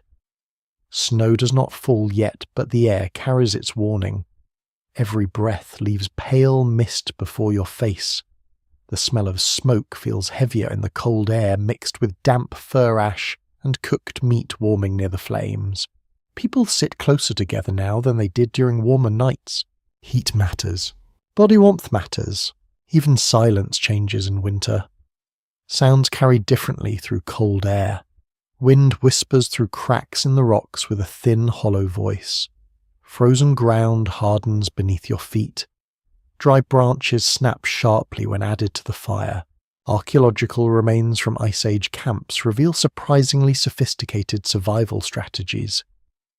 Ancient humans tailored animal hides into fitted clothing, using bone needles, constructed shelters from wood hide, and even mammoth bones in some regions, and maintained carefully managed hearths through long winters.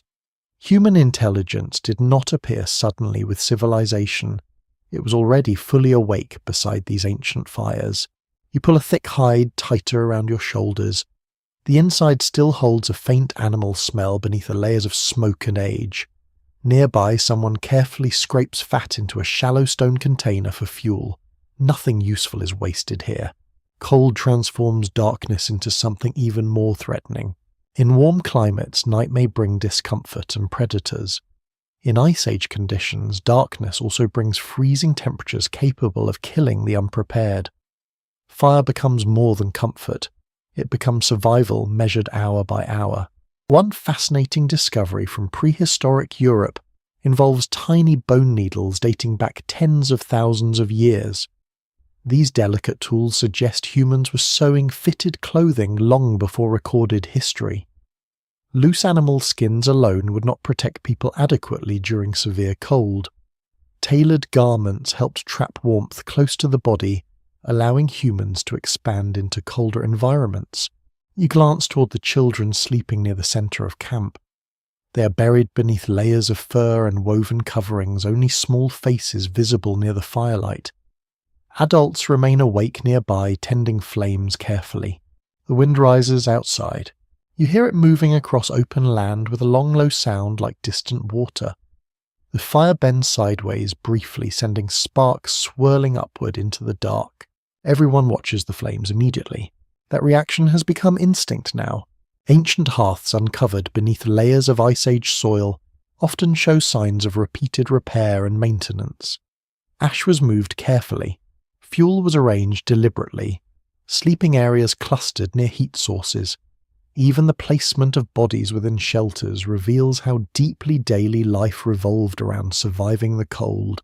You understand why darkness during winter would feel emotionally heavier than summer nights. The firelight only reaches so far. Beyond it lies frozen land, hard wind, and endless black sky. A child wakes crying softly from the cold. Instantly, an older woman pulls the child closer beneath shared coverings, while another person feeds thicker wood into the fire. Warmth returns gradually. Fear settles with it. Human cooperation may have mattered more during harsh winters than at almost any other time. No single person could gather enough fuel, prepare enough hides, watch the night, and care for children entirely alone for long. Ice Age survival rewarded groups capable of sharing labor food and protection. You notice something else too. Winter changes the stars. The sky tonight looks sharper somehow. Colder. The air is so clear that constellations blaze overhead with astonishing brightness between drifting clouds. Ancient people living through Ice Age winters likely spent enormous amounts of time beneath these skies, watching darkness settle early across frozen landscapes. The stars must have felt both comforting and indifferent at the same time. Beautiful but unable to warm anyone.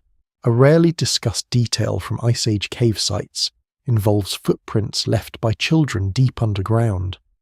In several caves, tiny tracks remain preserved in ancient clay beside adult footprints. Children explored these dark spaces too. They grew up inside worlds of torchlight, stone, cold air, and enormous night skies. Fear of darkness was learned early because darkness shaped daily life constantly. The fire crackles louder now as larger logs catch flame. Smoke thickens briefly beneath the shelter roof before escaping through gaps above. Your eyes sting slightly, but nobody complains. Smoke is unpleasant, yes, but freezing is worse. That simple calculation governed much of ancient life. The people around you begin eating slowly from shared food laid near the hearth. Roasted meat, hard roots softened by heat, fat-rich broth warmed inside stone containers. Warm food during winter nights must have felt profoundly comforting. Even now, modern humans still associate warmth and food with emotional safety during darkness and cold.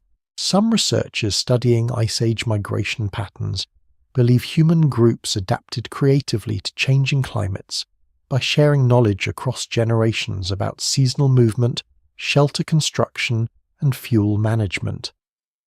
Others emphasize how fragile survival may still have been despite these skills. A single harsh season could threaten entire communities. You watch snow finally begin drifting through the darkness beyond the shelter. At first only a few flakes, then more. The wind softens as the snowfall thickens, muting distant sounds beneath layers of white. Firelight reflects faintly from the swirling snowflakes, making the darkness beyond the camp glow dimly silver. The world feels smaller now, quieter, closer. A strange peace settles over the camp despite the cold. You realize that winter darkness creates two opposite feelings at once.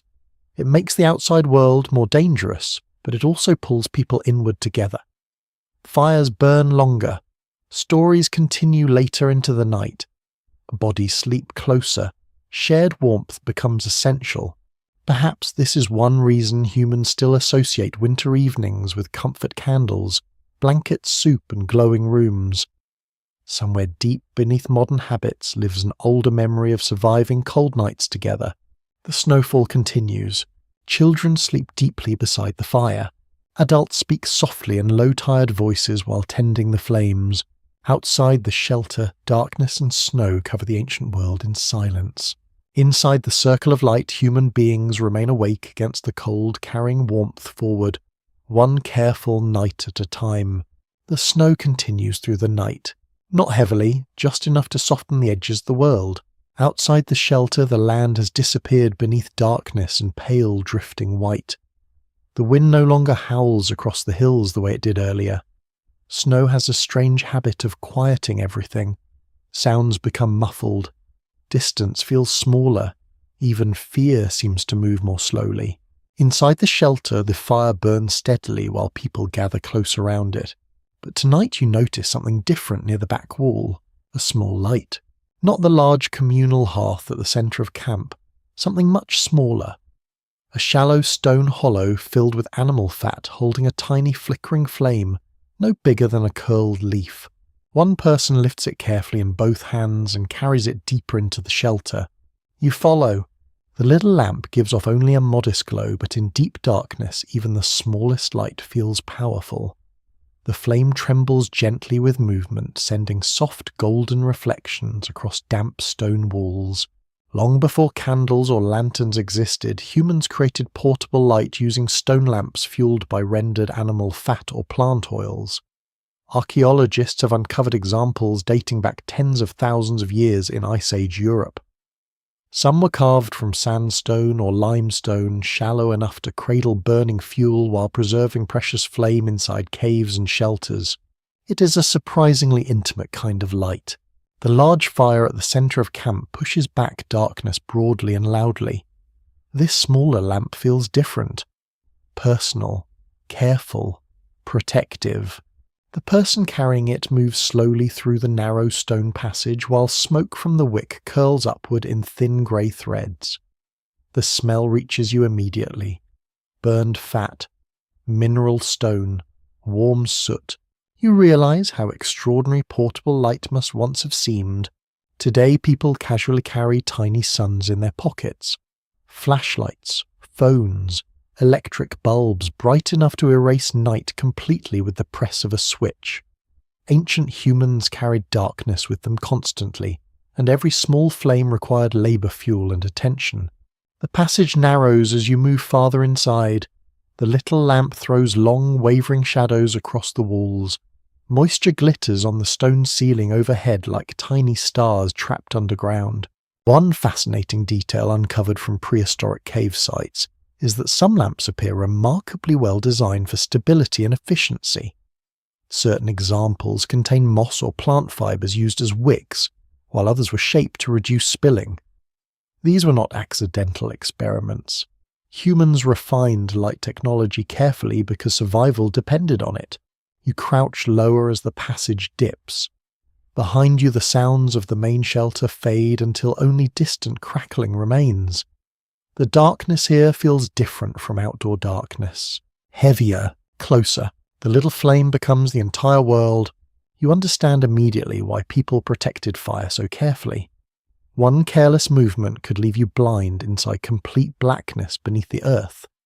Even now, with modern lighting, many people feel deeply unsettled underground. The ancient brain dislikes losing orientation. The lamp-bearer pauses near a wider chamber where soot darkens the ceiling above. Others have stood here before many times. The stone floor is smooth from repeated footsteps. Nearby dark marks stain the walls where smoke gathered over countless nights. Excavations inside prehistoric caves reveal that humans often ventured surprisingly deep underground, carrying lamps and torches into spaces far removed from daylight. Some decorated chambers containing paintings or engravings lie hundreds of feet from cave entrances. Reaching them required planning fuel courage and familiarity with darkness. You sit quietly while the small flame flickers beside you. Its light is soft compared with the open hearth outside. The shadows it creates are gentler too, almost sleepy. Every movement of the wick causes the walls to breathe with shifting gold and black patterns. A drop of water falls somewhere nearby. Then another. The sound echoes faintly through the chamber. You notice how carefully everyone moves around the lamp. Nobody brushes against it casually. Nobody turns away from it for long. Portable fire demands respect. One overturned lamp could mean injury, darkness, panic, or lost shelter. A small child beside you reaches toward the flame curiously, before an adult gently guides the hand away. The child watches the light with wide eyes. Perhaps children always have. A lesser-known detail from prehistoric archaeology involves traces of fingerprints left in ancient clay deep inside caves. Some belong to children. Imagine those tiny hands touching cave walls by lamplight tens of thousands of years ago, while adults carried flickering flames through the darkness. The distance between their world and yours suddenly feels strangely small. The lamp sputters briefly as the wick shifts. Instantly everyone looks toward it. Just for a second the chamber darkens enough for your stomach to tighten. Then the flame steadies again. That reaction comes from somewhere ancient inside the body. Humans learned over immense spans of time that darkness could arrive suddenly and completely. A fire dying unexpectedly at night once carried genuine danger. Perhaps that is one reason modern people still feel a little pulse of relief when lights return after a power outage. The lamp-bearer adjusts the wick carefully using a small stick blackened from previous use. The flame grows brighter once more, though still modest enough that darkness presses close around the edges of the chamber. You study the faces near the light. Soft shadows beneath tired eyes, smoke clinging to hair and fur clothing, warm breath visible in the cold cave air. Everything feels quieter underground. Even voices become softer automatically. Some researchers think deep cave journeys may have held ceremonial or symbolic meaning beyond ordinary shelter use. Others caution that practical activities could also explain some underground movement. What seems clear is that humans repeatedly chose to enter darkness, carrying controlled light into spaces where sunlight never reached. There is something profoundly human about that image. Tiny flames moving through enormous darkness. You lean back against the cool cave wall. The stone steals warmth slowly from your shoulders, while the little lamp gives it back in small, careful amounts. Nearby, someone hums softly under their breath. The sound blends with dripping water and faint crackling from the wick. The chamber smells ancient. Smoke, stone, burned fat, cold earth. You imagine generations of people sitting in similar pools of light across prehistoric winters, repairing tools, whispering stories, watching shadows move along cave walls while storms buried the outside world in snow and darkness. The lamp beside you burns steadily now, not powerful enough to conquer the cave, only enough to carve out a fragile island inside it. And perhaps that has always been the human relationship with darkness. Not complete victory, not permanent escape, just the careful carrying of warmth and light through enormous unknown spaces. You sit quietly beside the tiny flame while the cave breathes around you in cold silence. Outside, snow continues falling across the sleeping Ice Age world. Inside the chamber, one small lamp still burns against the dark. The little stone lamp burns low as you move deeper into the cave. Behind you, the distant glow of the main shelter has disappeared entirely. The world now exists only within the reach of this small trembling flame. Everything beyond it remains swallowed by blackness so complete that your mind struggles to measure space properly. The air feels colder here, still, ancient. Each breath carries the smell of damp limestone soot and old smoke trapped in the rock over countless winters. Water drips somewhere far ahead with patient rhythm. The sound echoes softly through the darkness, making the cave feel larger than it truly is. Then the passage opens. The chamber before you is wider than the others, and the lamplight reveals something unexpected across the stone walls. Animals! Not living ones, painted ones. Great dark shapes emerge slowly from shadow as the flame flickers across the rock. Massive bison curve along the uneven surface. Horses appear mid-stride. Deer stretch their necks forward as though listening. One painted figure seems to shift when the light moves its legs, almost running for a heartbeat before freezing again into stone. You stop without speaking. Even now, thousands of years later, prehistoric cave art feels strangely alive in firelight. Pigments pressed into the walls survive from unimaginable distances in time. Charcoal black, red ochre, iron-rich browns. Human hands shape these figures during Ice Age nights, while small lamps and torches illuminated the cave in moving waves of gold and shadow. The uneven stone surface changes everything. A bulging section of wall becomes the shoulder of an animal. A crack suggests muscle. A curve of limestone turns into the line of a running back. When the flame shifts, the paintings seem to move. You suddenly understand why darkness mattered to these images. Electric lighting flattens them. Modern museum brightness reveals detail clearly, but removes the living illusion created by flickering flame. Here the animals breathe. The lamp-bearer lifts the flames slightly higher. Smoke curls upward toward a soot-darkened ceiling. Around you, painted creatures emerge one by one from darkness, as though the cave itself remembers them. One especially striking detail uncovered inside several prehistoric caves involves handprints left beside painted animals. Some appear to belong to teenagers or children. Others include missing fingers, though nobody knows for certain whether those fingers were injured, folded intentionally, or symbolically represented. The walls preserve not only art but traces of the people themselves. You step closer to one painted horse. Its body stretches across the stone with surprising confidence. The lines feel deliberate and practiced. This is not random decoration scratched absent-mindedly beside a campfire. Whoever painted it understood movement deeply. The animal's eye catches the lamp glow. For a moment you almost expect it to blink. Many caves containing prehistoric paintings lie far from ordinary living spaces. People carried lamps, torches, pigments, and tools deep underground to create them. That effort alone tells you these places mattered profoundly. Darkness was not merely avoided. Sometimes humans entered it intentionally seeking something inside. Perhaps memory, perhaps ritual, perhaps connection. No single explanation fully satisfies everyone studying these ancient chambers. Some interpretations focus on hunting symbolism. Others point towards spiritual practices, storytelling traditions, teaching spaces, or altered states of consciousness created by darkness, echoing sound, and firelight. The cave keeps its secrets carefully. You kneel beside the wall and notice tiny scratches beneath one painted figure where stone tools may have shaped the surface before pigment was applied. The work required patience, care, attention under difficult conditions. Even preparing the colours demanded knowledge. Ground minerals, burned charcoal, animal fat, plant binders.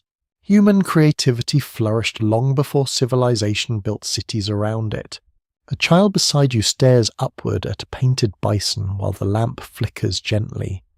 The child's face glows warm gold against the surrounding blackness. You wonder how many generations stood in this same chamber, feeling the same mixture of awe and uncertainty. The cave changes sound strangely too. A soft cough returns as a distant echo. Footsteps seem to follow a second later. Whispers become part of the stone itself. Few modern people experience true darkness paired with silence this complete. Electric light has changed human perception profoundly. Darkness today often feels temporary because we know a switch waits nearby. But here, deep underground, during the Ice Age, darkness felt enormous and permanent beyond the reach of flame. That emotional weight likely shaped every experience inside these chambers. One overlooked detail from prehistoric caves involves the careful placement of lamps. Archaeologists sometimes find soot traces or lamp fragments, positioned in ways suggesting people intentionally illuminated certain paintings, while leaving others hidden in shadow. Light itself became part of the experience. You watch the lamp move now across the walls. A painted stag emerges, then vanishes. A cluster of horses appears suddenly around a bend in the stone. Then darkness swallows them again. The effect feels almost dreamlike. Perhaps ancient people recognize that too. Firelight turns images into moving presences. The cave becomes less like a room and more like another world entirely. You lean back against cool stone while the lamp crackles softly beside you. Tiny imperfections in the wick create shifting pulses of brightness. The painted animals seem to gather and scatter with each movement. Outside the cave, snow continues falling across the frozen landscape. Inside, warmth from the lamp barely reaches your hands, and yet nobody rushes to leave. Humans have always been drawn toward illuminated spaces inside darkness.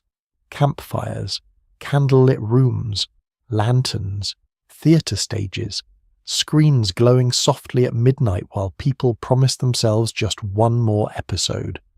The ancient instinct remains recognizable. The child near you reaches carefully toward one painted figure without touching it. An adult gently lowers the small hand. Respect matters here, even if the exact meaning has faded across thousands of years. One possibility some researchers consider is that these caves served partly as memory spaces where stories, knowledge, or beliefs became attached to images on the walls. In a world without writing, visual symbols could help preserve shared understanding across generations. You imagine Ice Age families sitting exactly where you are now, while older voices explain the painted animals in the flickering light. Perhaps children learned migration patterns here. Perhaps they learned spiritual stories. Perhaps they simply listened while darkness and imagination did the rest. The lamp grows dimmer. The chamber slowly retreats into shadow again. One by one, the painted figures disappear back into the cave walls where they waited through centuries of darkness untouched by sunlight.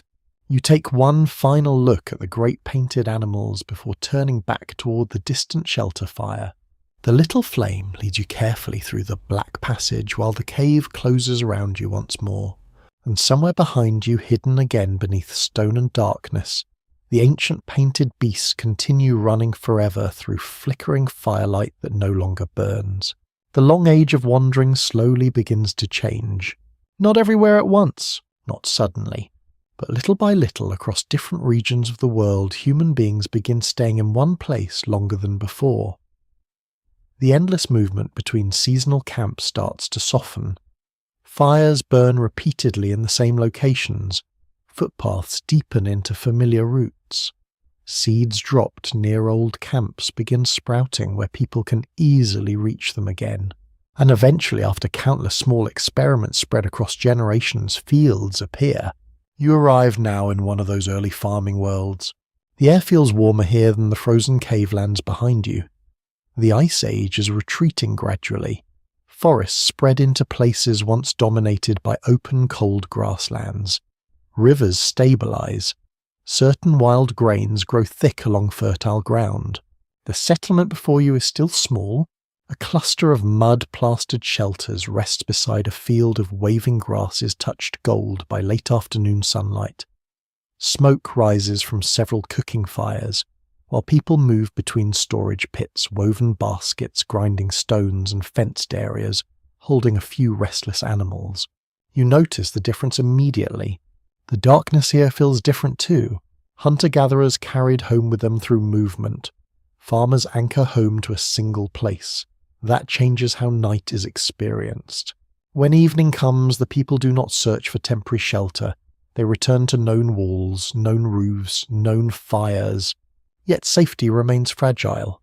You walk slowly between the dwellings while dusk gathers around the settlement.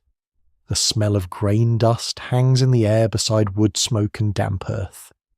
Nearby, someone crushes seeds against a flat grinding stone with slow, repetitive movements that have likely lasted most of the day. A child chases another between the huts until an older voice calls them back before dark fully settles. That warning sounds familiar. Some things have not changed at all. Buried remains from early farming villages reveal that people stored grain carefully inside pits, baskets, and clay containers to survive difficult seasons. Farming created new forms of security, but also new anxieties. Crops could fail, stored food could spoil, rodents could invade. Settlements attracted thieves, insects, and disease in ways smaller mobile camps often avoided. Night now protects not only bodies but possessions. You step inside one of the homes as twilight deepens outside. The structure is simple but sturdy compared with older temporary shelters. Thick walls hold warmth surprisingly well. A central hearth glows softly, while woven mats cover sections of the packed earth floor. The room smells comforting. Warm grain, smoke, dry straw, clay warmed by fire. A small oil lamp flickers near the wall, spreading a steadier light than the older fat lamps carried through Ice Age caves. The flame reflects softly from polished pottery vessels lined carefully along one side of the room. Pottery changes life quietly but dramatically. Cooking becomes easier. Storage improves. Water can be carried more efficiently. And perhaps most importantly for the night, small lamps become easier to maintain inside settled homes. You sit near the hearth while darkness thickens beyond the doorway. Outside you hear goats shifting inside a fenced enclosure. Wooden gates creak softly in the wind. Somewhere farther away a dog barks once into the night. The settlement does not sleep as openly as older camps did. Boundaries exist now. Doors, fences, storage rooms, paths between houses. The darkness beyond those boundaries feels more separated from daily life, yet also more threatening when crossed. Excavations from early agricultural settlements often reveal evidence of defensive layouts, including clustered homes, protective walls, and carefully arranged entrances.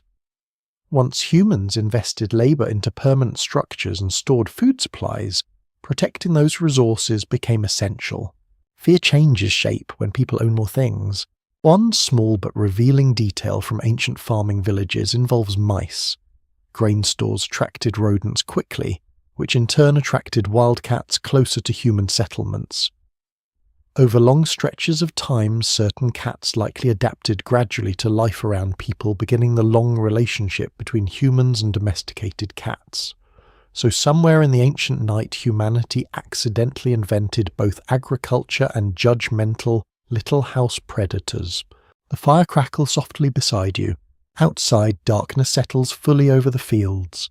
The people in the house pull woven coverings across the doorway to keep warmth inside. Shadows dance across the walls as the lamp flame shifts gently with moving air. The atmosphere feels calmer than the open, prehistoric camps you remember, yet not entirely relaxed. Settled life creates a strange emotional balance. People feel safer inside walls, but walls also create fear of what waits outside them. You notice how often villagers glance toward the doorway after nightfall. Every sound beyond the house becomes noticeable. A dog barking, footsteps in dirt, wind brushing dry stalks together. Once people become attached to fixed homes, darkness gains new territory to threaten. There are traces of this emotional pattern even today. A tent in the wilderness feels vulnerable in one way. A quiet suburban house at midnight feels vulnerable in another. The human imagination adapts beautifully to every environment by inventing fresh concerns. A woman near the hearth begins repairing a woven basket under the lamplight. Her fingers move automatically through the reeds while children grow sleepy nearby. Someone stirs a clay pot slowly over the fire. Steam rises, carrying the earthy smell of cooked grain and herbs. The room glows softly gold against the dark outside. You realize early villages probably transformed evening social life dramatically. In older wandering camps, survival tasks often dominated daylight hours completely. Permanent settlements allowed for more routine. Grinding grain, repairing tools, weaving cloth-shaping pottery and preparing food could continue after sunset inside sheltered homes. Human nights slowly became busier, more structured, more domestic. Ash layers preserved beneath ancient village houses show that hearths often burned repeatedly in the same places for generations. Families slept, cooked, worked, and gathered around familiar fires year after year. Certain rooms likely carried layers of memory through smell alone. Smoke in the walls, warm clay floors, stored grain, animal hides. Home became physical. Outside, the darkness presses gently against the settlement. Beyond the fields lie forests, open land, and unseen movement beneath the stars. Wolves still roam, strangers still travel, weather still changes without warning. But now tiny islands of light shine from multiple homes at once. That changes the emotional landscape of night. Instead of one isolated campfire surrounded by wilderness, you now see scattered windows glowing softly across the settlement. Human beings are beginning to build collective light against the dark. The children finally drift into sleep near the hearth, while adults continue speaking quietly. Someone laughs softly at a joke you do not quite understand. A dog settles beside the doorway with a heavy sigh. The sounds feel deeply familiar somehow. Perhaps because modern evenings still carry echoes of this ancient transition. Families gathering indoors after sunset, lamps glowing against windows, shared meals, doors closed against darkness outside. You lean closer to the warmth of the fire while cold night air brushes faintly through gaps in the walls. Beyond the village, darkness still covers the land as completely as ever, but within these early homes, humanity has begun reshaping the night itself. Night settles over the village slowly like dark water filling shallow ground. The last traces of sunlight fade from the fields beyond the settlement. Grain stalks sway gently in the evening breeze, while smoke rises from dozens of hearths into a sky turning deep blue above the rooftops. This place is larger than the wandering camps of earlier ages. Larger, louder, and in some ways more vulnerable. You walk along a narrow dirt path between clustered homes built from mud brick timber reeds and packed earth. The ground beneath your feet is worn smooth by years of footsteps. Chickens rustle softly from woven pens. A dog lifts its head as you pass, then settles again near a doorway glowing with firelight. The village smells alive. Wood smoke drifting between houses. Cooked grain thickening in clay pots. Animal dung drying near fences. Wet earth cooling after the day's heat. Human life gathered tightly together. And surrounding everything beyond the final rows of homes lies darkness. Villages changed how people experienced fear at night. Earlier hunter-gatherers feared isolation in open landscapes. Settled communities feared intrusion. Once people built permanent homes and stored harvests in one place, protecting those places became part of survival itself. You notice the outer edge of the settlement now. A rough wooden fence circles much of the village. Not enormous, not impenetrable, but symbolic. It marks the difference between inside and outside, familiar and unknown. Archaeological remains from early farming communities often show signs of boundary building. Ditches, fences, walls, and defensive positioning appear again and again across ancient settlements. Even small villages invested labour into defining protected space. Human beings were learning to divide the world after sunset. Inside the village meant firelight, family-known voices. Outside meant uncertainty. You pause near the entrance gate where two men sit beside a small fire. Spears rest nearby within easy reach. They are not soldiers in the later historical sense, more like tired villagers keeping watch while rubbing warmth into cold hands. One chews slowly on roasted grain while staring into the dark fields beyond the fence. The other listens. That quiet listening has followed humanity through every age so far. Wind brushes through dry grass outside the settlement walls with a soft, sweeping sound. Somewhere far away, a night bird calls once and falls silent. The darkness beyond the gate feels thick because no fire burns there. A little detail preserved in some ancient villages involves footprints hardened into mud streets and house floors before drying permanently in the sun. Adult prints mix with children's footprints, animal tracks, dragging marks from tools or baskets. Entire communities moved through these narrow spaces every day, leaving temporary impressions that sometimes survived thousands of years. You imagine rainy evenings here, mud everywhere, children slipping in narrow alleys, dogs shaking water across sleeping spaces. Ancient life was deeply human in all the least glamorous ways. The guards near the gate glance occasionally toward the fields. Crops rustle softly under moonlight beyond the fence line.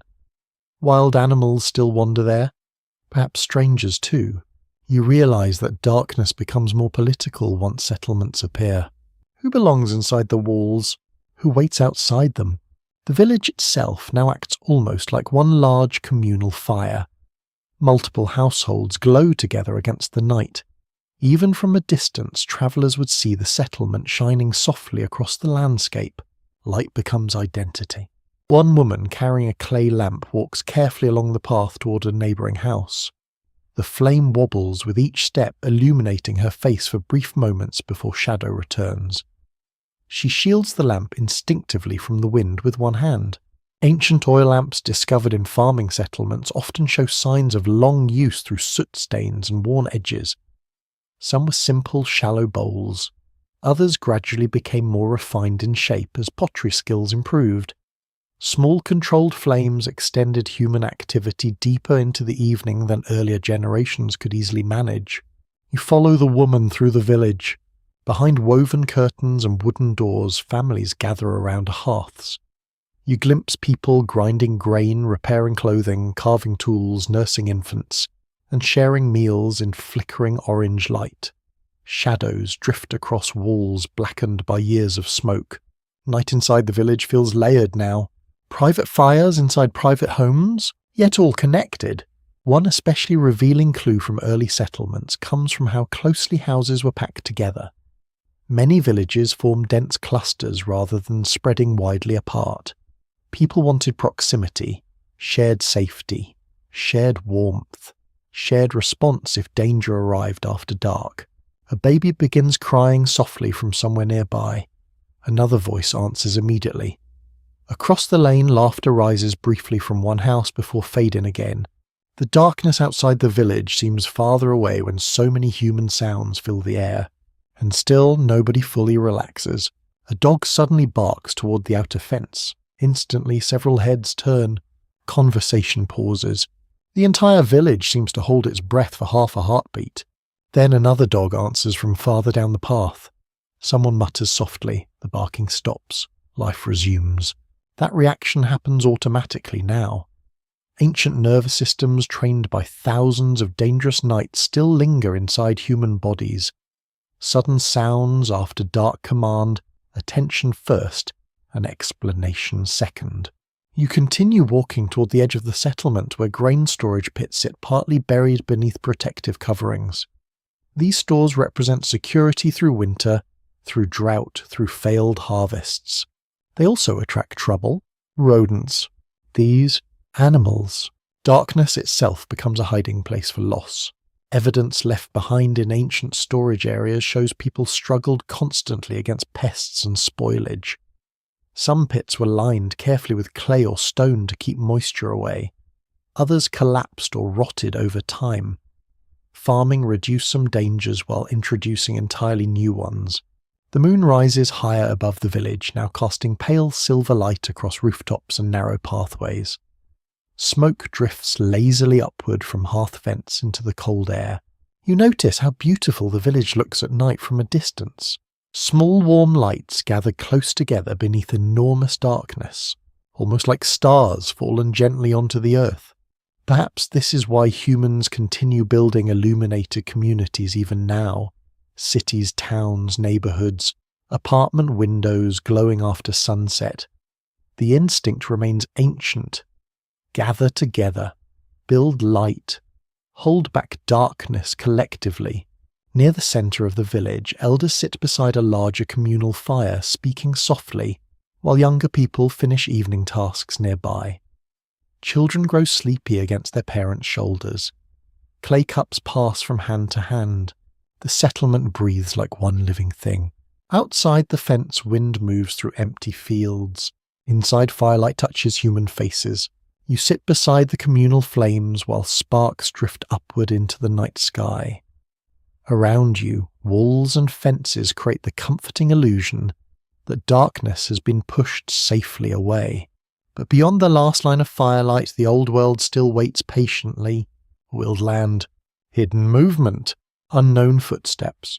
The village has changed human life forever, yet the ancient fear remains recognizable beneath every lamp and watchfire. People still gather close after sunset. People still listen for sounds outside the walls. And somewhere deep in the human mind, darkness still means paying attention. The village sleeps behind closed doors now. Thin strips of firelight glow through cracks in woven shutters, and beneath heavy curtains hung across entrances. Outside, the night air has turned cold enough that your breath drifts pale beneath the moon.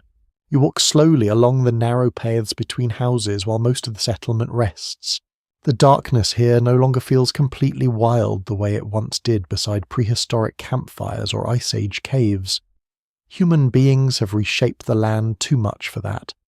Fields surround the village now, fences divide space, granaries rise beside homes, animals sleep inside pens rather than wandering freely across the hills, and yet the dark still unsettles people, perhaps even more now, because settled life gives the imagination new corners to inhabit. You pass a doorway where dried herbs hang from a wooden beam above the entrance. Their scent drifts faintly into the cold air. Bitter leaves, crushed roots, smoke. Nearby, small carved objects rest beside the threshold, worn smooth by weather and human hands. Protection charms. The village is full of them once you begin noticing. Tiny symbols scratched into walls, bundles of plants hanging near sleeping spaces, paint marks round doors, animal bones tied beside fences. People everywhere have tried to negotiate with darkness in ways both practical and symbolic. Fire keeps away cold and predators, but rituals attempt to soothe something deeper, the fear of unseen forces, illness arriving during the night, strange dreams, sudden death, misfortune without explanation. As human society settled and grew more complex, the night slowly filled with invisible beings, spirits, ancestors, gods, watchers. Warnings! You pause near a small household shrine built into the outer wall of one home. A clay bowl holds burned ash from earlier offerings. Beside it sits a tiny oil lamp, still faintly warm though its flame has gone out. Excavated homes from ancient settlements often contain traces of household ritual spaces tucked into corners near hearths or beside entrances. Spiritual life was not always separated into grand temples. Much of it lived quietly inside ordinary homes beside cooking fires and sleeping mats. The wind moves softly through the village lanes.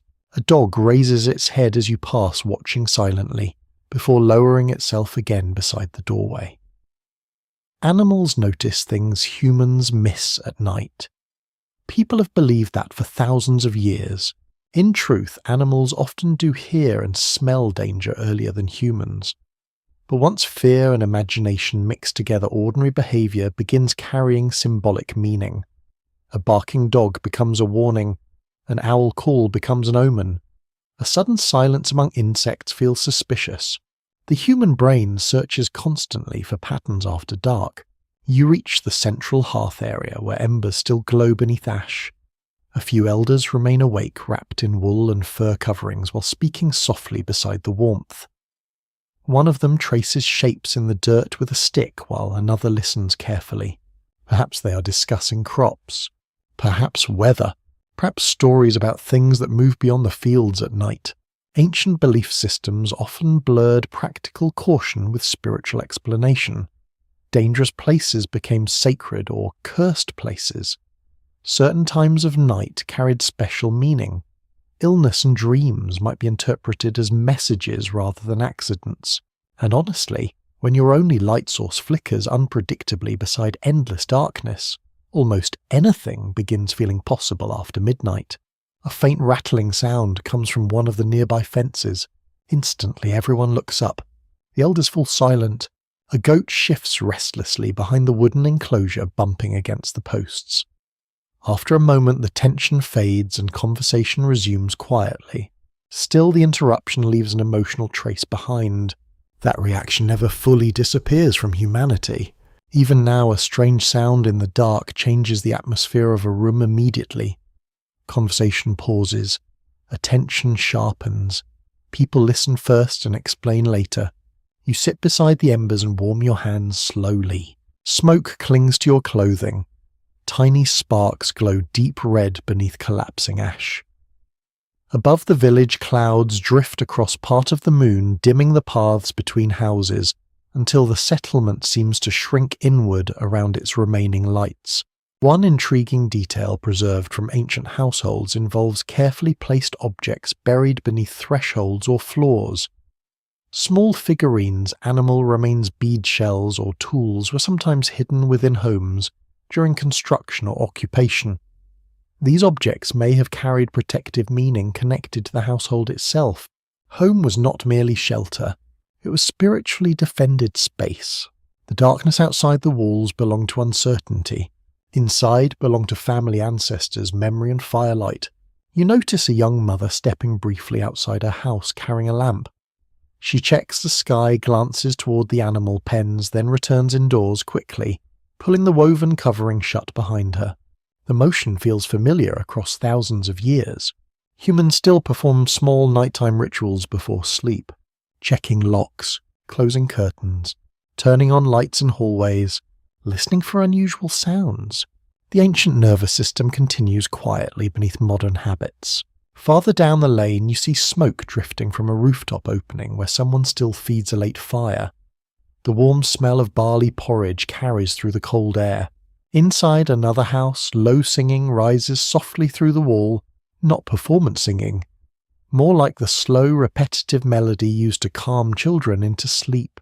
The village itself feels alive even while resting, breathing, listening, dreaming. Some early religious traditions connected darkness not only with danger, but with transition and mystery.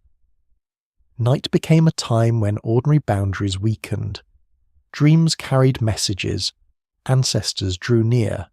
Fires served as protection against both physical and spiritual uncertainty. You can feel the emotional roots of those beliefs all around you now. The moon emerges again from behind the clouds, spilling pale light across the rooftops. Frost has begun forming along the edges of fences and storage pits. The fields beyond the village shimmer silver beneath the night sky. And beyond those fields lies true darkness, still untouched by human settlement. Forest, hills, open land, things unseen.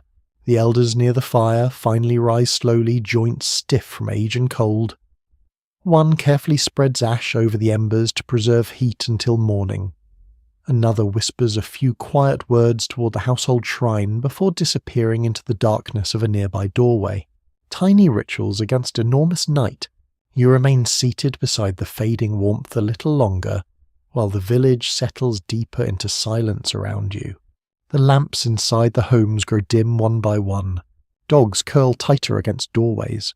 Children sleep beneath layered blankets while wind brushes softly against mud walls outside. And somewhere deep inside the ancient human imagination, the darkness beyond the village continues filling itself with spirits, memories, warnings, and invisible eyes watching patiently from the edge of the fields. The centuries pass quietly around you. Villages become towns. Towns become cities. Walls rise higher. Roads stretch farther across the land. Still every evening darkness returns. Now you find yourself walking through one of the first great ancient cities after sunset. The air feels warmer here, thick with smoke, dust, cooking fires, and the smell of thousands of people living close together behind heavy walls. Mud brick buildings tower above narrow streets lit by scattered oil lamps and open doorways glowing with firelight. Somewhere nearby, water splashes softly from a public fountain, while footsteps echo through winding alleys paved smooth by generations of movement. The city never becomes completely silent. That is new. In older camps and villages, night usually brought stillness. Here darkness settles over a place too large to sleep all at once. Someone is always awake. Bakers prepare morning bread before dawn. Guards patrol the walls. Priests tend temple fires. Traders arrive late through city gates. Dogs bark from rooftops. Infants cry behind shuttered windows. Human beings have created a world where night itself feels crowded. You pull your cloak tighter as you move through the narrow lane. Above you, strips of stars appear between rooftops while torchlight flickers against plaster walls stained by smoke and age. The city smells layered. Warm bread cooling near ovens, animal waste drying beside gutters, burned oil, sweat, river water, spices carried from distant lands. Cities transformed fear of darkness in complicated ways. Earlier humans feared wilderness after sunset. Urban people began fearing one another too. Thieves, strangers, fires, hidden corners and crowded alleys became part of nighttime anxiety. The dark no longer belonged only to nature. It belonged to civilization as well. You pass a wooden doorway marked with protective symbols scratched beside the frame. Tiny clay figures sit tucked into a shelf above the entrance, blackened by years of lamp smoke. Even in great cities, people still guarded themselves against unseen dangers after dark. Excavated homes from ancient Mesopotamia, Egypt, Greece and Rome reveal how deeply nighttime ritual entered domestic life. Lamps burned before household shrines, protective amulets hung near beds, written prayers were placed beside doors or beneath sleeping areas. Darkness still carried spiritual weight no matter how advanced the city became. A cart rattles slowly across the street ahead of you. Its wooden wheels groan against stone while a tired donkey snorts clouds of steam into the cold night air. The driver keeps glancing toward the shadows between buildings, a sensible habit. Ancient cities could be dangerous after sunset. Many streets remained poorly lit and organized night policing barely existed in most early urban centers. People often carried lamps or traveled in groups after dark whenever possible. You notice how differently the city behaves depending on the amount of light available. Near busy intersections where torches burn brightly, people linger longer. Conversations continue outside. Merchants finish late business. But farther from those pools of light, movement quickens. Footsteps become purposeful. Doors close tightly. Human behavior still bends around illumination. A detail preserved in Roman writings describes how residents sometimes hired slaves or servants to carry lamps while walking at night through crowded streets. Wealthier households could literally surround themselves with moving light in dangerous darkness. Most people, of course, relied on small oil lamps, moonlight, and familiarity with the streets. You turn into a narrower alley where the sounds of the city soften slightly. Here the darkness gathers more heavily between buildings. Laundry lines sway overhead. Rainwater drips slowly from roof edges into shallow gutters below. A cat darts across your path and vanishes instantly beneath stacked baskets. Your heart still jumps, Thousands of years later, the ancient nervous system remains embarrassingly enthusiastic about unexpected movement in low light. Farther ahead, you hear music drifting from an open courtyard. A flute, soft hand drums, laughter. Warm firelight spills across the stone street from within. The contrast feels striking. One doorway opens into warmth and celebration, while the alley beyond remains dark and uncertain. Cities create emotional islands inside the night. Temples glow with sacred fires. Taverns glow with conversation. Homes glow with family life. And between them stretch corridors of shadow. You pause beside a public shrine tucked into the wall at a street corner. Small offerings rest there beneath flickering lamp flames. Bread, flowers, tiny carved objects, coins. People leaving gifts before walking home after dark. Some habits remain astonishingly recognizable across time. Written records from several ancient civilizations mention fears connected specifically to nighttime wandering. Dangerous spirits, restless ghosts, or supernatural beings were often believed to move more freely after sunset. Such beliefs blended practical caution with spiritual imagination in ways that felt entirely natural to people living with limited light and genuine nighttime danger. You continue toward the market district, where most stalls now sit closed beneath heavy coverings.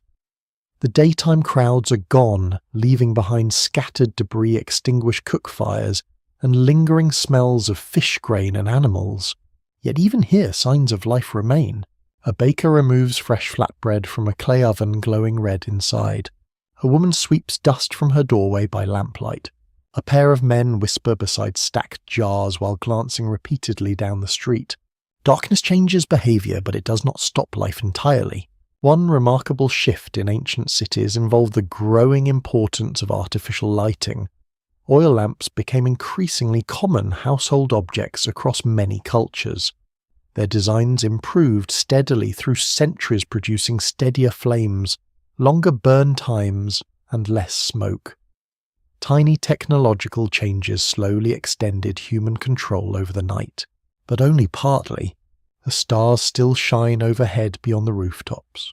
Wind still moves through dark alleys. Fear still lives in places where the lamps do not reach. You arrive finally at the outer wall of the city, where guards stand beside a gate reinforced with heavy timber. Torches crackle in iron brackets mounted along the stone. Beyond the walls stretches open countryside silvered beneath moonlight. The contrast feels immediate. Inside the city, darkness feels crowded. Outside, it feels endless. One guard yawns while adjusting his spear. Another stares outward toward the distant hills where no fires burn. Perhaps travellers move through those lands tonight, carrying small lanterns against the dark. Perhaps wolves still roam there too. Civilization has changed the shape of fear, but not erased it. The torch beside you spits sparks into the cold air. Smoke curls upward against the massive wall while the city breathes behind you through thousands of sleeping homes. Somewhere children dream beneath oil lamps. Somewhere priests tend sacred flames through the night. Somewhere thieves move carefully through shadows.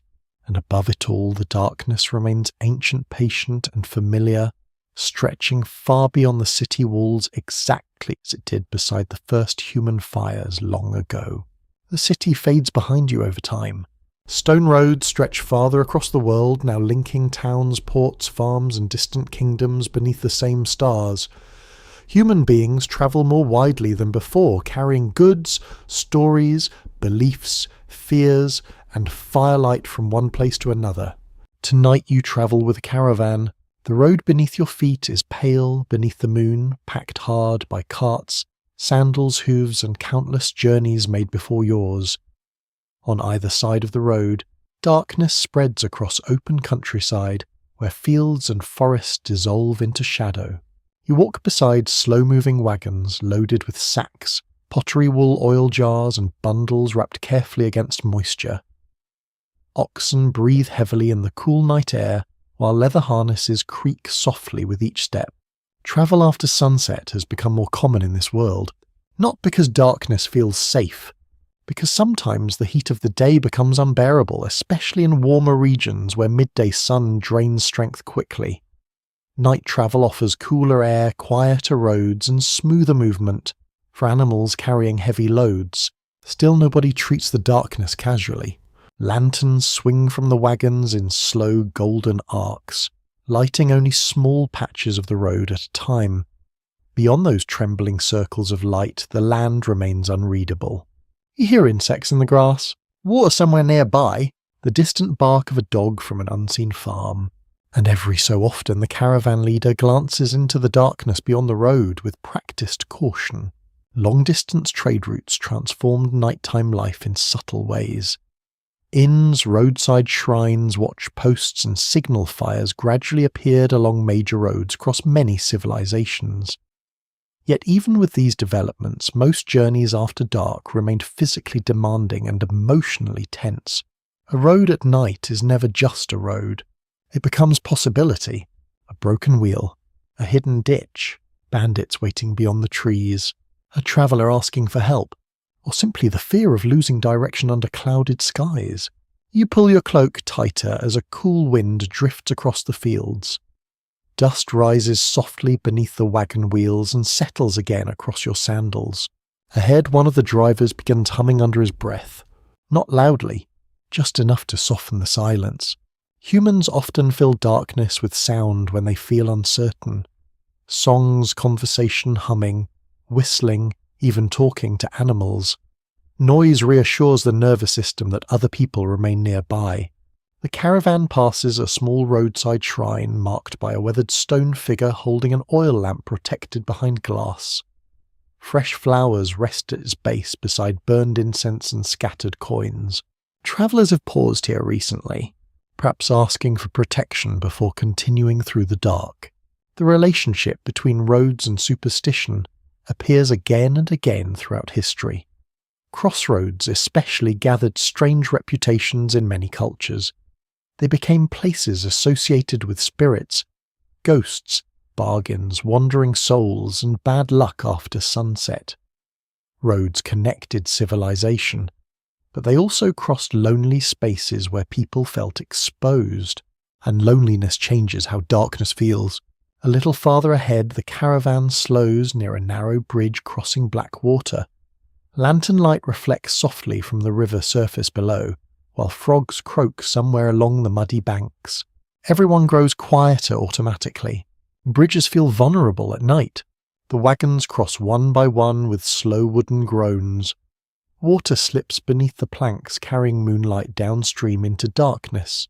One surviving Roman travel account complained about dangerous roads, thieves, poor lodging, insects, and terrible weather with a tone modern travellers would recognise immediately. Human beings have always believed travel would become relaxing and comfortable just as soon as one more improvement finally arrived. Humanity has maintained this optimism through carts, ships, trains, airports, and now somehow still through budget airlines. The bridge creaks beneath your feet as you cross.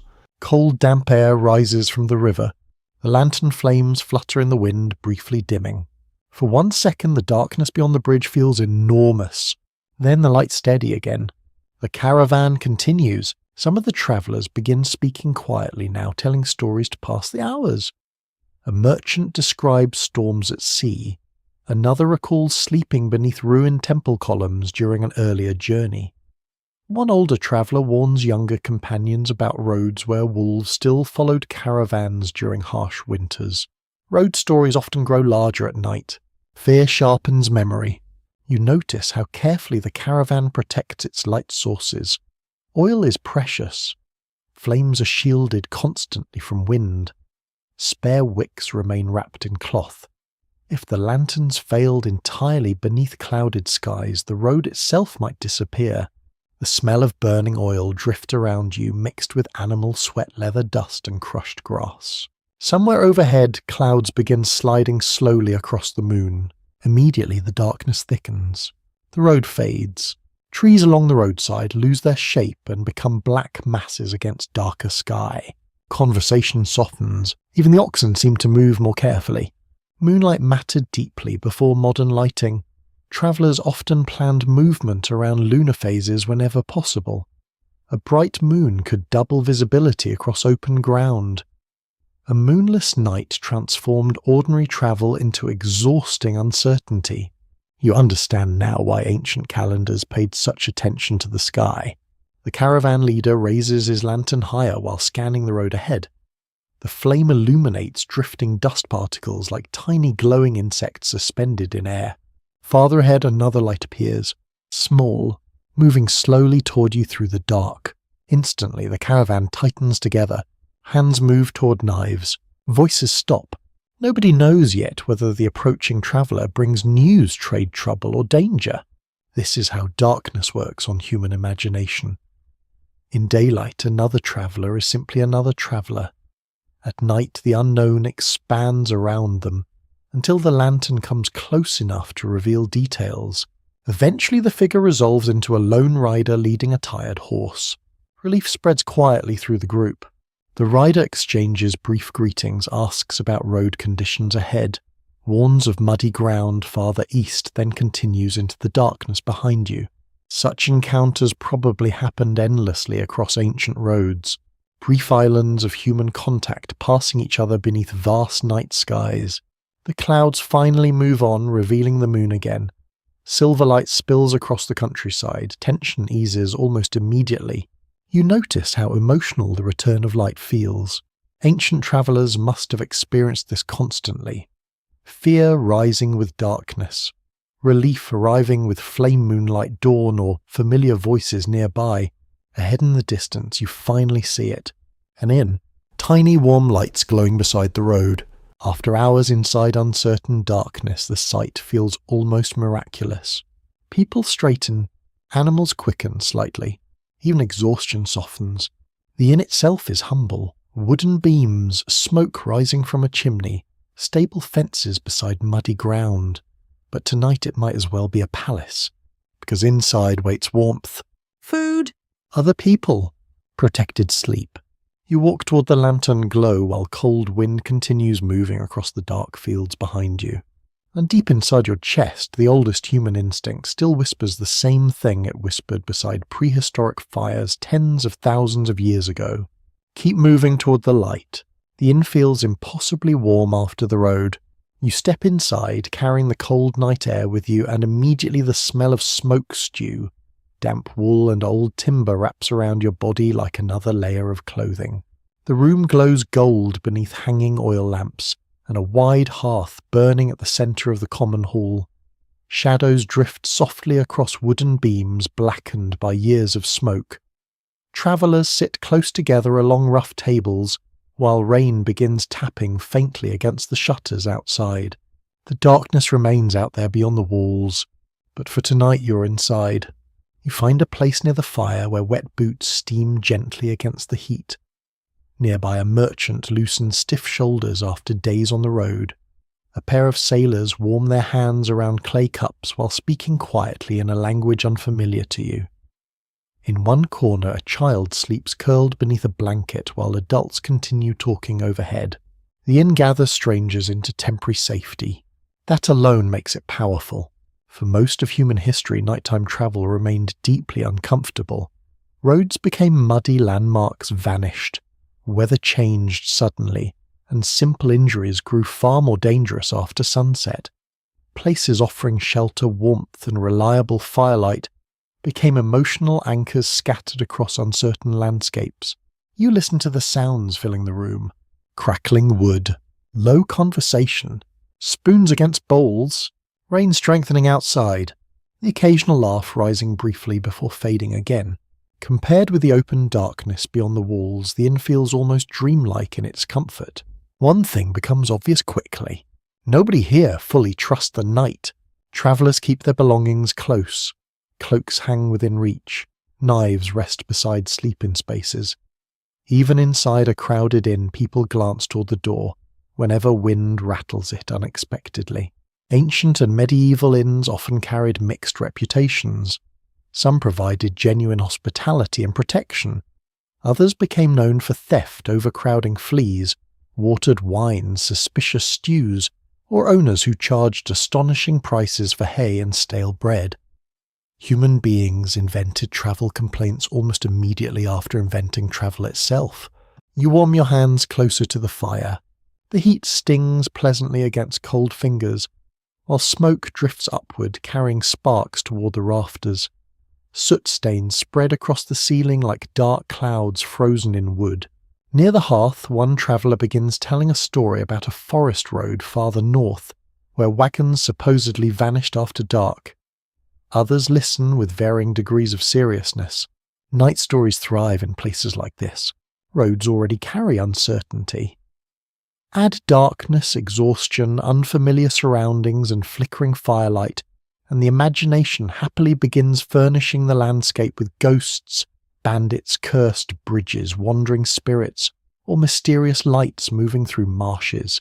Some of those fears came from very practical dangers. Travellers disappearing on isolated roads was not impossible.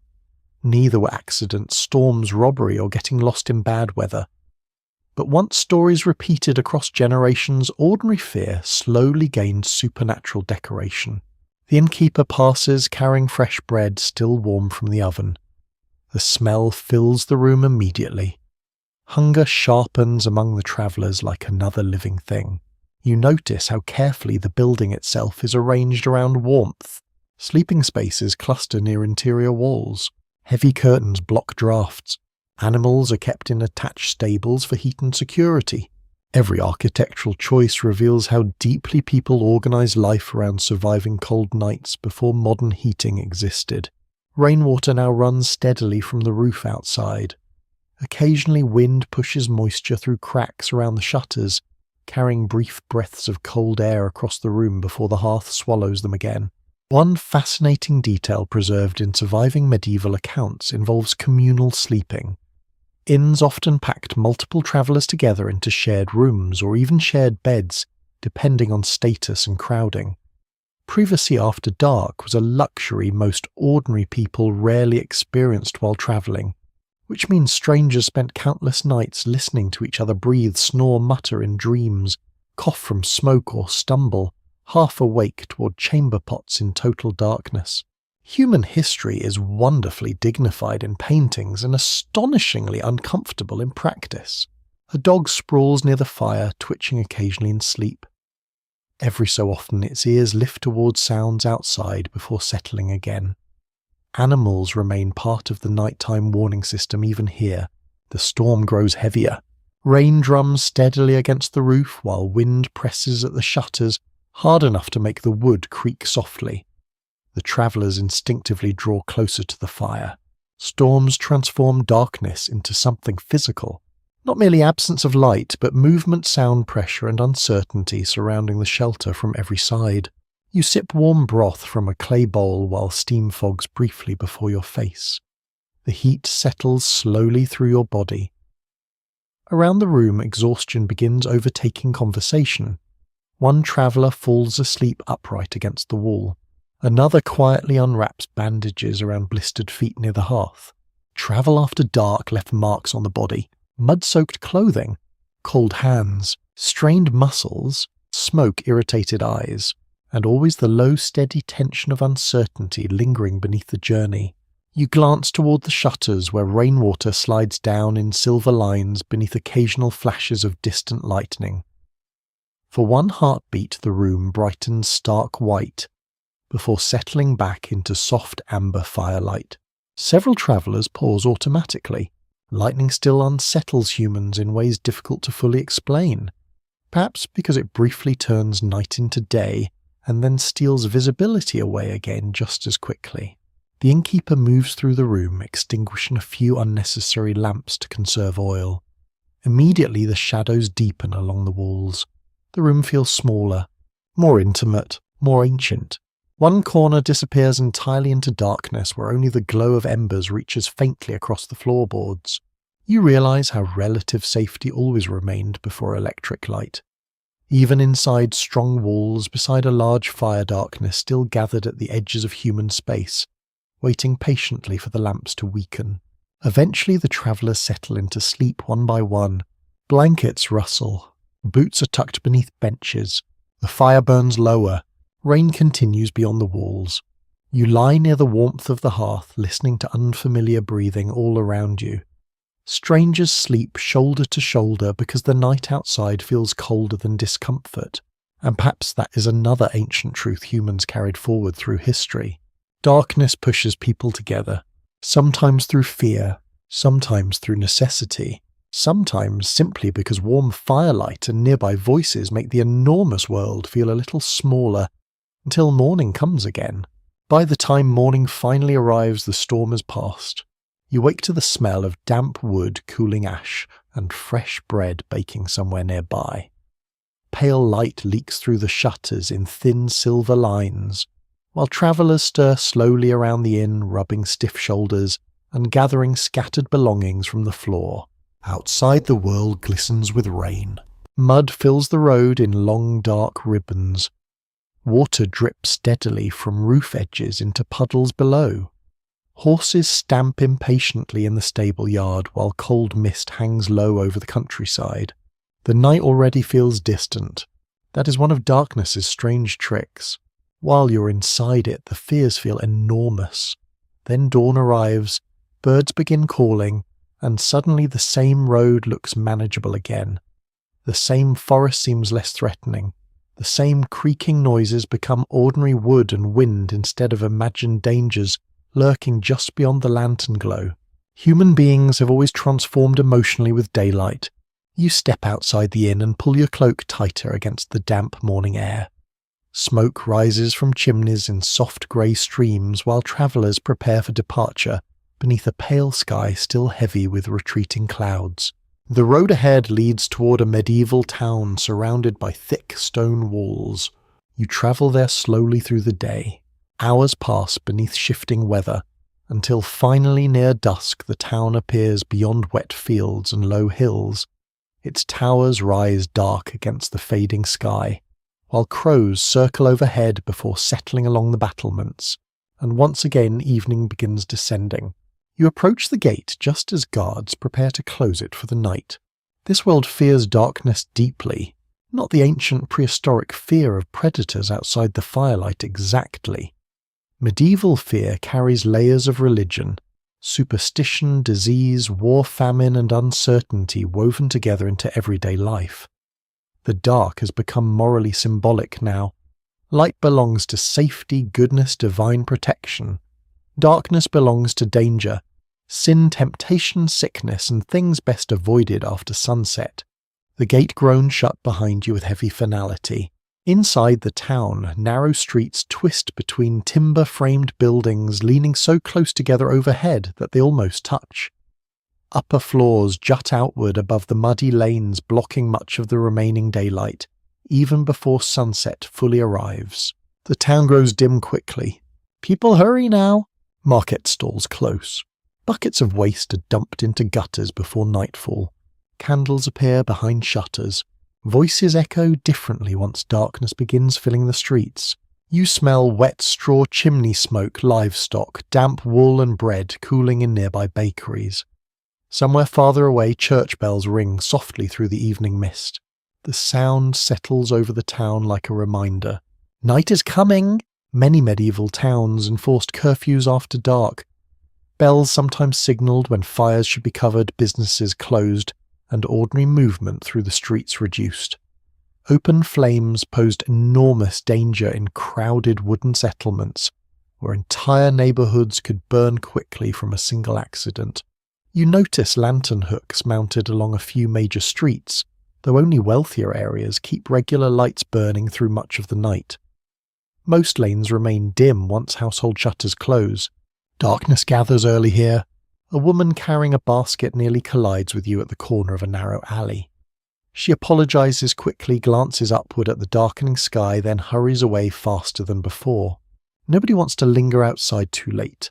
A detail preserved in town records from later medieval Europe describes nighttime watchmen walking the streets carrying lanterns, staffs, and sometimes rattles or bells. Their duties included spotting fires, discouraging theft, and maintaining order after curfew. In reality, some were diligent, while others probably spent long cold hours wondering why humanity invented weather. You pass beneath an archway into a small courtyard where children finish collecting laundry before the rain returns. One little boy stares nervously toward a dark staircase leading upward between buildings. His older sister teases him softly about ghosts. The boy refuses to look back toward the stairs. Fear of darkness becomes deeply cultural in towns like this. Stories spread easily through crowded communities. Tales of spirits, demons, witches, plague victims, wandering dead, and hidden criminals move from house to house beside candlelight and winter fires, and unlike modern horror stories enjoyed safely beneath electric lighting and central heating, these fears existed inside genuinely dangerous environments. Disease spread rapidly, fires erupted suddenly, crime flourished in poorly lit streets, medical knowledge remained limited. Night amplified uncertainty. You stop near a tavern where warm light spills onto the muddy road outside. Laughter and music drift through the doorway carrying the smell of ale, roasted onions and wet wool drying near the hearth. Inside, people gather tightly together against the cold evening. Outside, darkness thickens between the buildings. The contrast feels sharp. Human beings repeatedly create islands of warmth against threatening night. Taverns, churches, homes, monasteries, inns, guardhouses. Small illuminated spaces where voices continue after sunset while the streets empty around them. A narrow alley nearby already looks almost black despite the lingering twilight. Rainwater drips steadily from the rooftops into puddles below. Somewhere inside that darkness, a cat knocks over something metal with a sudden clatter. Several nearby pedestrians jump immediately. One mutters a quick prayer. Ancient nervous systems still react before logic arrives. You continue through the town while candles appear one by one behind windows overhead. Their glow softens the street slightly, but only in fragments. Pools of light surrounded by shadow. A surviving account from medieval London complained about refuse darkness, wandering animals, and dangerous footing after rain. Urban nights were rarely clean or peaceful. People navigated mud, smoke, noise, disease, and constant uncertainty beneath very limited lighting. You can feel that strain in the town around you now. Doors bolt shut earlier than they would in daylight. Footsteps quicken in empty streets. Every distant shout carries farther through darkness. The church bells ring again. Somewhere nearby, monks begin evening prayers behind thick stone walls illuminated by candles and oil lamps. Religious spaces often became emotional refuges after sunset. Massive churches glowing softly at night must have felt profoundly reassuring in uncertain towns where darkness swallowed entire streets only steps away. You stand beneath the shelter of a stone arch while light rain begins falling once more. The town around you flickers with tiny flames. Candles, lanterns, hearth fires. Window glow trembling through shutters, all of it fragile against the enormous dark sky above. And despite centuries of progress since the first prehistoric campfires, the emotional truth remains almost unchanged. People still hurry home before night grows too deep. People still gather near warmth and light. And somewhere inside every narrow medieval street, every rain-soaked alley, every shadow beneath a stairwell, the old human fear waits patiently for footsteps after dark. The centuries continue turning quietly around you. Stone streets become wider, ships cross larger oceans, candles give way to glass lanterns, and eventually you arrive in a city where night has begun changing faster than ever before. It is the 17th century now. Rain has stopped recently, leaving the streets slick beneath rows of oil lamps glowing through damp evening fog. You walk along a busy road lined with tall brick houses, shop signs creaking overhead in the wind, and windows shining softly against the darkness. Something feels different immediately. The city is brighter than the worlds you have known before. Not truly bright by modern standards, of course. The streets still contain deep shadows between pools of lamplight. But compared with prehistoric fires, medieval candles and scattered village lanterns, this place almost feels awake after sunset. Human beings are beginning to push back the dark on a larger scale. Street lighting slowly spread through parts of Europe and other growing cities during the early modern period. Oil lamps mounted along roads, Bridges and public squares allowed people to move more confidently after nightfall. Authorities hoped lighting would reduce crime, improve order, and make urban life safer, and in some ways it worked. But darkness never disappeared completely. You pass beneath one of the street lamps now. Its glass enclosure glows warm amber against drifting mist. Smoke curls upward into the damp air while tiny insects circle the flame. The lamp changes the emotional shape of the street around it.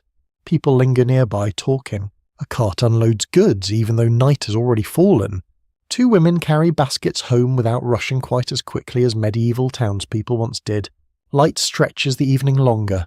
That changes human behaviour in ways both practical and psychological. A nearby coffee house spills conversation and candlelight through fogged windows. Inside, men sit crowded around wooden tables discussing politics, trade science rumours and scandals, while pipes fill the air with thick tobacco smoke. The night is becoming social. Urban evening life expands dramatically once artificial lighting improves. Shops stay open later, taverns grow busier, theatres flourish after dark. Cities begin developing nightlife recognisable to modern people.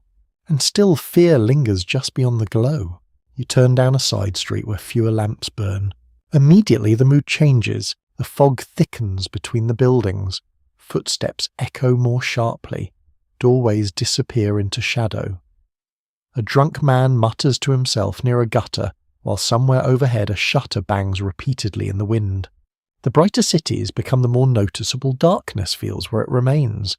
One surviving complaint from 18th century London described certain alleys as so dark that people carried lanterns even while walking only short distances from busy streets. Early urban lighting helped, but entire neighbourhoods still vanished into shadow after midnight. You pull your coat tighter against the cold, damp air. The smell of coal smoke drifts through the city now alongside horse manure, sewage-wet stone and roasting chestnuts from a nearby street cellar. Coal changes the night too. Earlier generations relied heavily on wood fires, oil lamps, candles, and animal fat for illumination. Growing cities increasingly burned coal for heat, and industry covering urban skies in smoke that dimmed stars overhead and stained buildings black. The darkness of nature slowly becomes replaced by the darkness of industry. You stop beside a narrow canal where lantern light reflects trembling gold across black water. Fog rolls low along the surface while boats knock softly against wooden posts. Somewhere nearby, church bells ring the hour. A watchman carrying a lantern and staff walks slowly along the street, calling out the time and weather conditions in a practiced voice. His light swings back and forth with each step, creating moving shadows along the walls. Night watchmen became familiar figures in many cities before modern policing. Their presence offered reassurance, though their actual effectiveness varied enormously, depending on the individual. Some stayed alert through the night. Others probably spent cold hours wondering if pretending confidence counted as security. You follow the watchman for a while through the misty streets. People glance toward his lantern when he passes. The light itself matters as much as the man carrying it. You realize something important here. For most of history, darkness belonged mainly to nature. Forests, fields, open roads, caves, wilderness. But cities created a new kind of darkness. Crowded darkness. Human darkness. Alleyways. Hidden rooms. Smoke-filled streets. Places where danger came from other people instead of predators. Pamphlets and newspapers from growing cities often warned readers about nighttime crime, unsafe districts and suspicious strangers after dark. Public fear gradually shifted toward urban threats, pickpockets, thieves, drunken violence, hidden disease spreading through overcrowded neighborhoods. The human imagination adapted quickly. A carriage rattles past you, now wheels splashing through shallow puddles, while lanterns swing from both sides. Inside, wealthy passengers travel enclosed in warmth and relative safety, while pedestrians step carefully aside into the shadows. Light itself becomes tied to social class. Wealthier homes glow brighter. Poorer districts remain dim. One small but revealing detail from early modern cities involves window curtains. As glass windows became more common, people gained new ways to control visibility after dark. Light could now be hidden from the street, or displayed proudly outward, depending on mood, wealth, and privacy. You pass a row of homes where candlelight flickers behind curtains upstairs. Families eat late meals, children prepare for bed. Someone practices music softly near an open window. The city feels alive far later than earlier settlements ever could. And yet sleep still matters enormously. Before electricity, even bright cities eventually surrendered to exhaustion. Candles cost money, oil ran low, fires died down. Most ordinary people still followed rhythms shaped partly by darkness and dawn. The fog thickens around you again near the riverfront. Here the lamps grow sparse. The darkness returns almost immediately. Dock workers move like shadows through drifting mist while ships creak softly against their moorings. Water laps against stone embankments below. You understand now that human beings never truly conquered darkness during these centuries. They fragmented it, created pockets of safety inside it, extended wakefulness farther into the night. But outside, every lamp waited the same uncertainty humans had carried since prehistoric fires. The watchman disappears around the corner ahead, his lantern glow shrinking slowly into fog until only darkness remains behind him once more. And even in this growing modern city with its busy streets and rows of lamps pushing back the night, you still feel the oldest instinct quietly guiding your steps. Stay near the light, then everything changes again. Not gradually this time, not quietly. The night suddenly becomes brighter than human beings had ever imagined possible. You arrive in the 19th century beneath a sky glowing orange above factory rooftops and crowded city streets. Smoke pours from chimneys in thick, dark columns, while gas lamps hiss softly along the sidewalks, casting steady pools of yellow light through drifting fog. The industrial city does not sleep the way older worlds slept. It grinds, it rattles, it burns late into the night. You walk beside rows of brick buildings blackened by soot where windows still glow long after midnight. Inside, the factory's machines continue moving beneath harsh, artificial light, while workers with tired faces disappear through steam and shadow. For thousands of years, darkness dictated human rhythm. Now humanity is beginning to resist it openly. Gaslighting spreads through streets, theatres, train stations, shops, and wealthy homes. Entire neighbourhoods remain active far later than previous generations could sustain. Businesses extend working hours. Cities pulse after sunset with new energy. And yet the human body remains ancient beneath all this modern brightness. You feel it while walking these streets at night.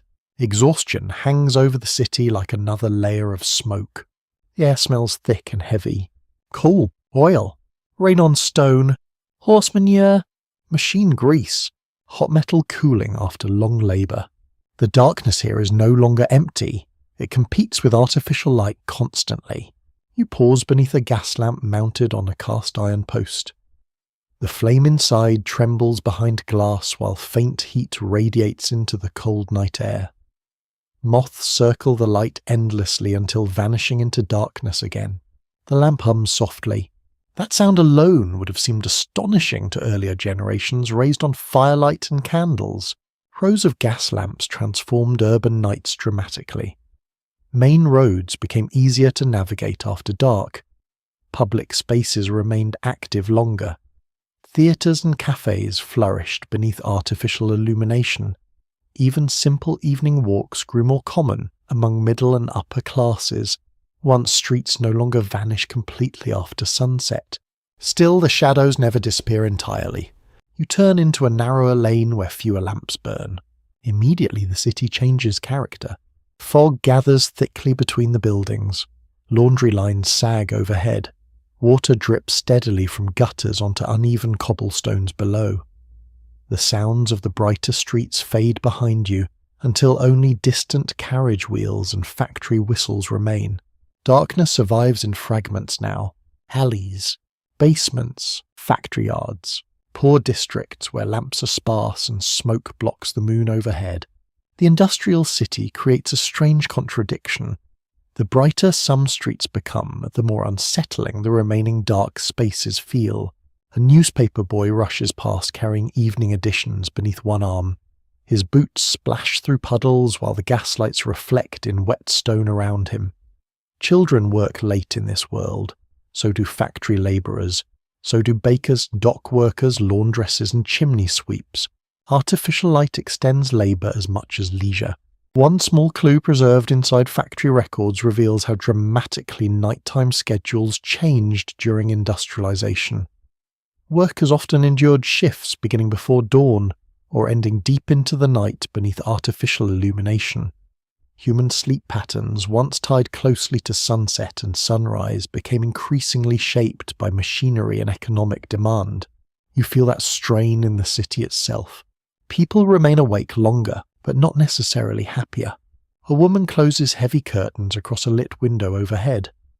Behind the glass, warm yellow light softens briefly before disappearing completely. Across the street, another family gathers around a table beneath a single lamp, while shadows drift across the ceiling behind them. The glow of domestic rooms becomes one of the defining images of industrial night. Private warmth against endless urban darkness. Steam rises from street grates nearby, carrying strange metallic heat into the cold air. Farther ahead, factory windows blaze white against the fog while gears clatter endlessly somewhere inside. The city sounds restless, uneasy, almost overawake. A little detail from early electric lighting experiments reveals how startlingly bright new illumination technologies appeared to people accustomed to candles and gaslight. Some observers described electric lights as unnatural, harsh, or exhausting to look at directly. Humanity spent millennia adapting to soft flickering firelight. Sudden, brilliant illumination felt emotionally strange at first. You understand why. The older darkness at least allowed the mind to soften gradually into sleep. Industrial cities blur the boundary between night and day until the nervous system barely knows when to rest. A train whistle screams somewhere beyond the river. The sound cuts through the fog like an animal cry from another mechanical world. You walk toward the station district where gas lamps line the platforms in endless rows stretching into darkness. Travellers hurry beneath clouds of steam while enormous iron engines hiss and rumble beside them. The station feels almost unreal compared with earlier centuries. So much movement after dark, so much noise, so much artificial brightness, and yet tiredness remains visible everywhere. People lean against walls half asleep while waiting for departures. Workers rub soot from burning eyes. Children sleep upright beside luggage. Human biology still remembers firelit evenings even while civilization races toward 24-hour activity. You notice how many people still carry small lanterns despite the growing street lighting. Personal light remains reassuring, familiar, controllable. The deeper human instinct survives beneath technological progress. Keep light close. A policeman passes through the fog carrying a lamp while scanning the shadows between buildings. Industrial cities introduced modern policing systems partly because crowded nighttime streets created entirely new challenges. Crime, overcrowding, prostitution and poverty all became deeply tied to urban darkness. Fear changed again. Less wilderness now, more anonymity. The gaslights flicker as wind moves through the avenue. Smoke and mist distort the glow until every light develops a hazy halo around it. The city almost seems underwater. You stop briefly on a bridge overlooking black river water reflecting hundreds of lamps trembling across the surface. The sight is beautiful, and strangely lonely, perhaps because all this brightness still cannot fully comfort the ancient human mind. People now illuminate entire cities, yet many still sleep poorly, fear dark rooms, or feel uneasy walking alone at night. Technology changes environments faster than instincts. Deep inside, the prehistoric watcher beside the fire still lives within the modern nervous system. You continue walking through the glowing industrial night while factory smoke hides most of the stars overhead. For the first time in human history, many city dwellers can barely see the sky at all. And perhaps that loss matters more than anyone realizes. Because for tens of thousands of years, darkness always carried stars with it. Now the night glows with human light instead. Then the night becomes electric. You stand on a city street at the turn of the 20th century, while white electric bulbs blaze overhead with a brightness no human ancestors could have imagined beside prehistoric fires. The difference feels shocking even now. Electric light does not flicker gently like candles or oil lamps. It does not hiss softly like gas flames. It floods the street with cold, steady illumination that pushes shadows sharply backward against brick walls and pavement. For the first time in history, darkness begins losing territory quickly. Streetcars rattle through crowded avenues beneath glowing signs. Storefront windows remain bright long after sunset. Restaurants, theatres, hotels, train stations, and newspaper offices shine through the night, while crowds continue moving beneath the electric glow. The modern city is learning how to stay awake indefinitely. You walk along the avenue surrounded by noise and brightness. Car horns echo between tall buildings. Music drifts from dance halls. Neon signs buzz faintly above theatres advertising evening performances. Rain from earlier storms still glistens across the pavement, reflecting electric light in long, shimmering streaks. The streets feel almost daytime alive, yet your body still notices the hour. That ancient rhythm has not disappeared. Electricity transformed human sleep more dramatically than most people realize. Earlier generations lived with gradual darkness after sunset. Even brightly lit 19th century cities still dimmed eventually as lamps burned out and businesses closed. Electric lighting removed many of those natural limits. Suddenly people could work later, shop later, travel later, read later, remain awake later, and human biology struggled to keep pace. You pause outside a diner where exhausted factory workers drink coffee beneath harsh ceiling lights despite the late hour. Their faces look pale and tired beneath the brightness. One man rubs his eyes continuously, while another stares silently into a bowl of soup as if trying to remember what day it is. Artificial light extends productivity beautifully, rest perhaps less beautifully. A quiet clue hidden in early 20th century apartments reveals how quickly electric lighting altered domestic life. Homes once centered evening activity around a few shared light sources. Electricity allowed multiple rooms to glow independently. Families spread apart through houses more easily after dark, changing social patterns inside the home itself. You glance upward at rows of apartment windows glowing across the city. Each square of light contains separate lives continuing late into the night. Children finishing homework, workers returning from late shifts, couples arguing quietly, someone reading beside a lamp at 2 a.m. because sleep refuses to arrive. The ancient communal fire has fractured into thousands of isolated bulbs. The air smells different now too. Less wood smoke, more gasoline, hot metal, electric machinery, rain steaming off subway grates, street food drifting from carts parked beneath neon signs. The city no longer fears darkness in the old way. Instead, it fears losing electricity. That change matters deeply. For tens of thousands of years, humans protected flames against night. Now entire cities depend on invisible electrical systems hidden beneath streets and walls. When those systems fail, modern people suddenly rediscover how emotionally vulnerable darkness still makes them feel. You continue toward the entertainment district, where crowds gather beneath enormous illuminated advertisements. Theatre marquees flash bright letters into the night while music spills from open doors along the avenue.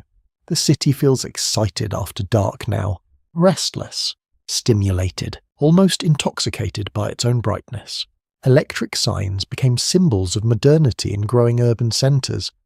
Visitors often described brightly lit districts with amazement, because no earlier civilization had ever produced such intense nighttime illumination. Certain city streets became famous simply for how brightly they glowed after sunset. And yet beyond the busiest districts, shadows still survive. You turn down a side street where fewer signs burn. Immediately the atmosphere changes again. The electric glow weakens into isolated patches beneath street lamps. Fire escapes zigzag overhead in darkness while laundry shifts gently between apartment buildings. Somewhere nearby, a radio plays softly through an open window. The city never fully conquered night. It only layered brightness unevenly across it. A boy rides past on a bicycle carrying newspapers for morning delivery. His small front lamp bounces wildly with every crack in the pavement. A woman hurries home, clutching groceries close against the cold, while glancing occasionally over her shoulder. Despite all the electric light, people still feel uneasy alone after dark. The nervous system remembers. You notice how many bedrooms remain illuminated deep into the night now. Before widespread electricity, darkness naturally encouraged sleep, because most forms of lighting were dim, expensive, smoky, or inconvenient.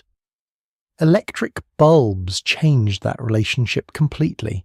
Humans suddenly gained the ability to ignore sunset. A detail preserved in early sleep studies revealed growing concern that modern urban lighting and industrial schedules were disrupting natural rest patterns. Doctors and social critics noticed increasing insomnia, fatigue, nervousness and exhaustion among populations adapting to electric modern life. The body still expected darkness. The city refused to provide it. A train roars overhead on elevated tracks nearby windows blazing with white light as passengers ride through the midnight city. Factories continue operating. Newspapers print overnight editions. Hospitals remain active. Telephone operators connect calls beneath glowing lamps. Human civilization has extended itself deep into the hours once ruled almost entirely by darkness and sleep. And perhaps something important was lost along the way. You enter a small public park where the electric glow softens slightly beneath trees. Here, for the first time all evening, you can see a few stars overhead between drifting clouds and skyscraper rooftops. Only a few. Nothing like the endless prehistoric skies. Many children growing up in modern cities rarely experience true darkness at all. Entire generations learn nighttime through artificial glow rather than moonlight, firelight, or starlight. The emotional relationship between humans and the night changes profoundly when darkness itself becomes rare.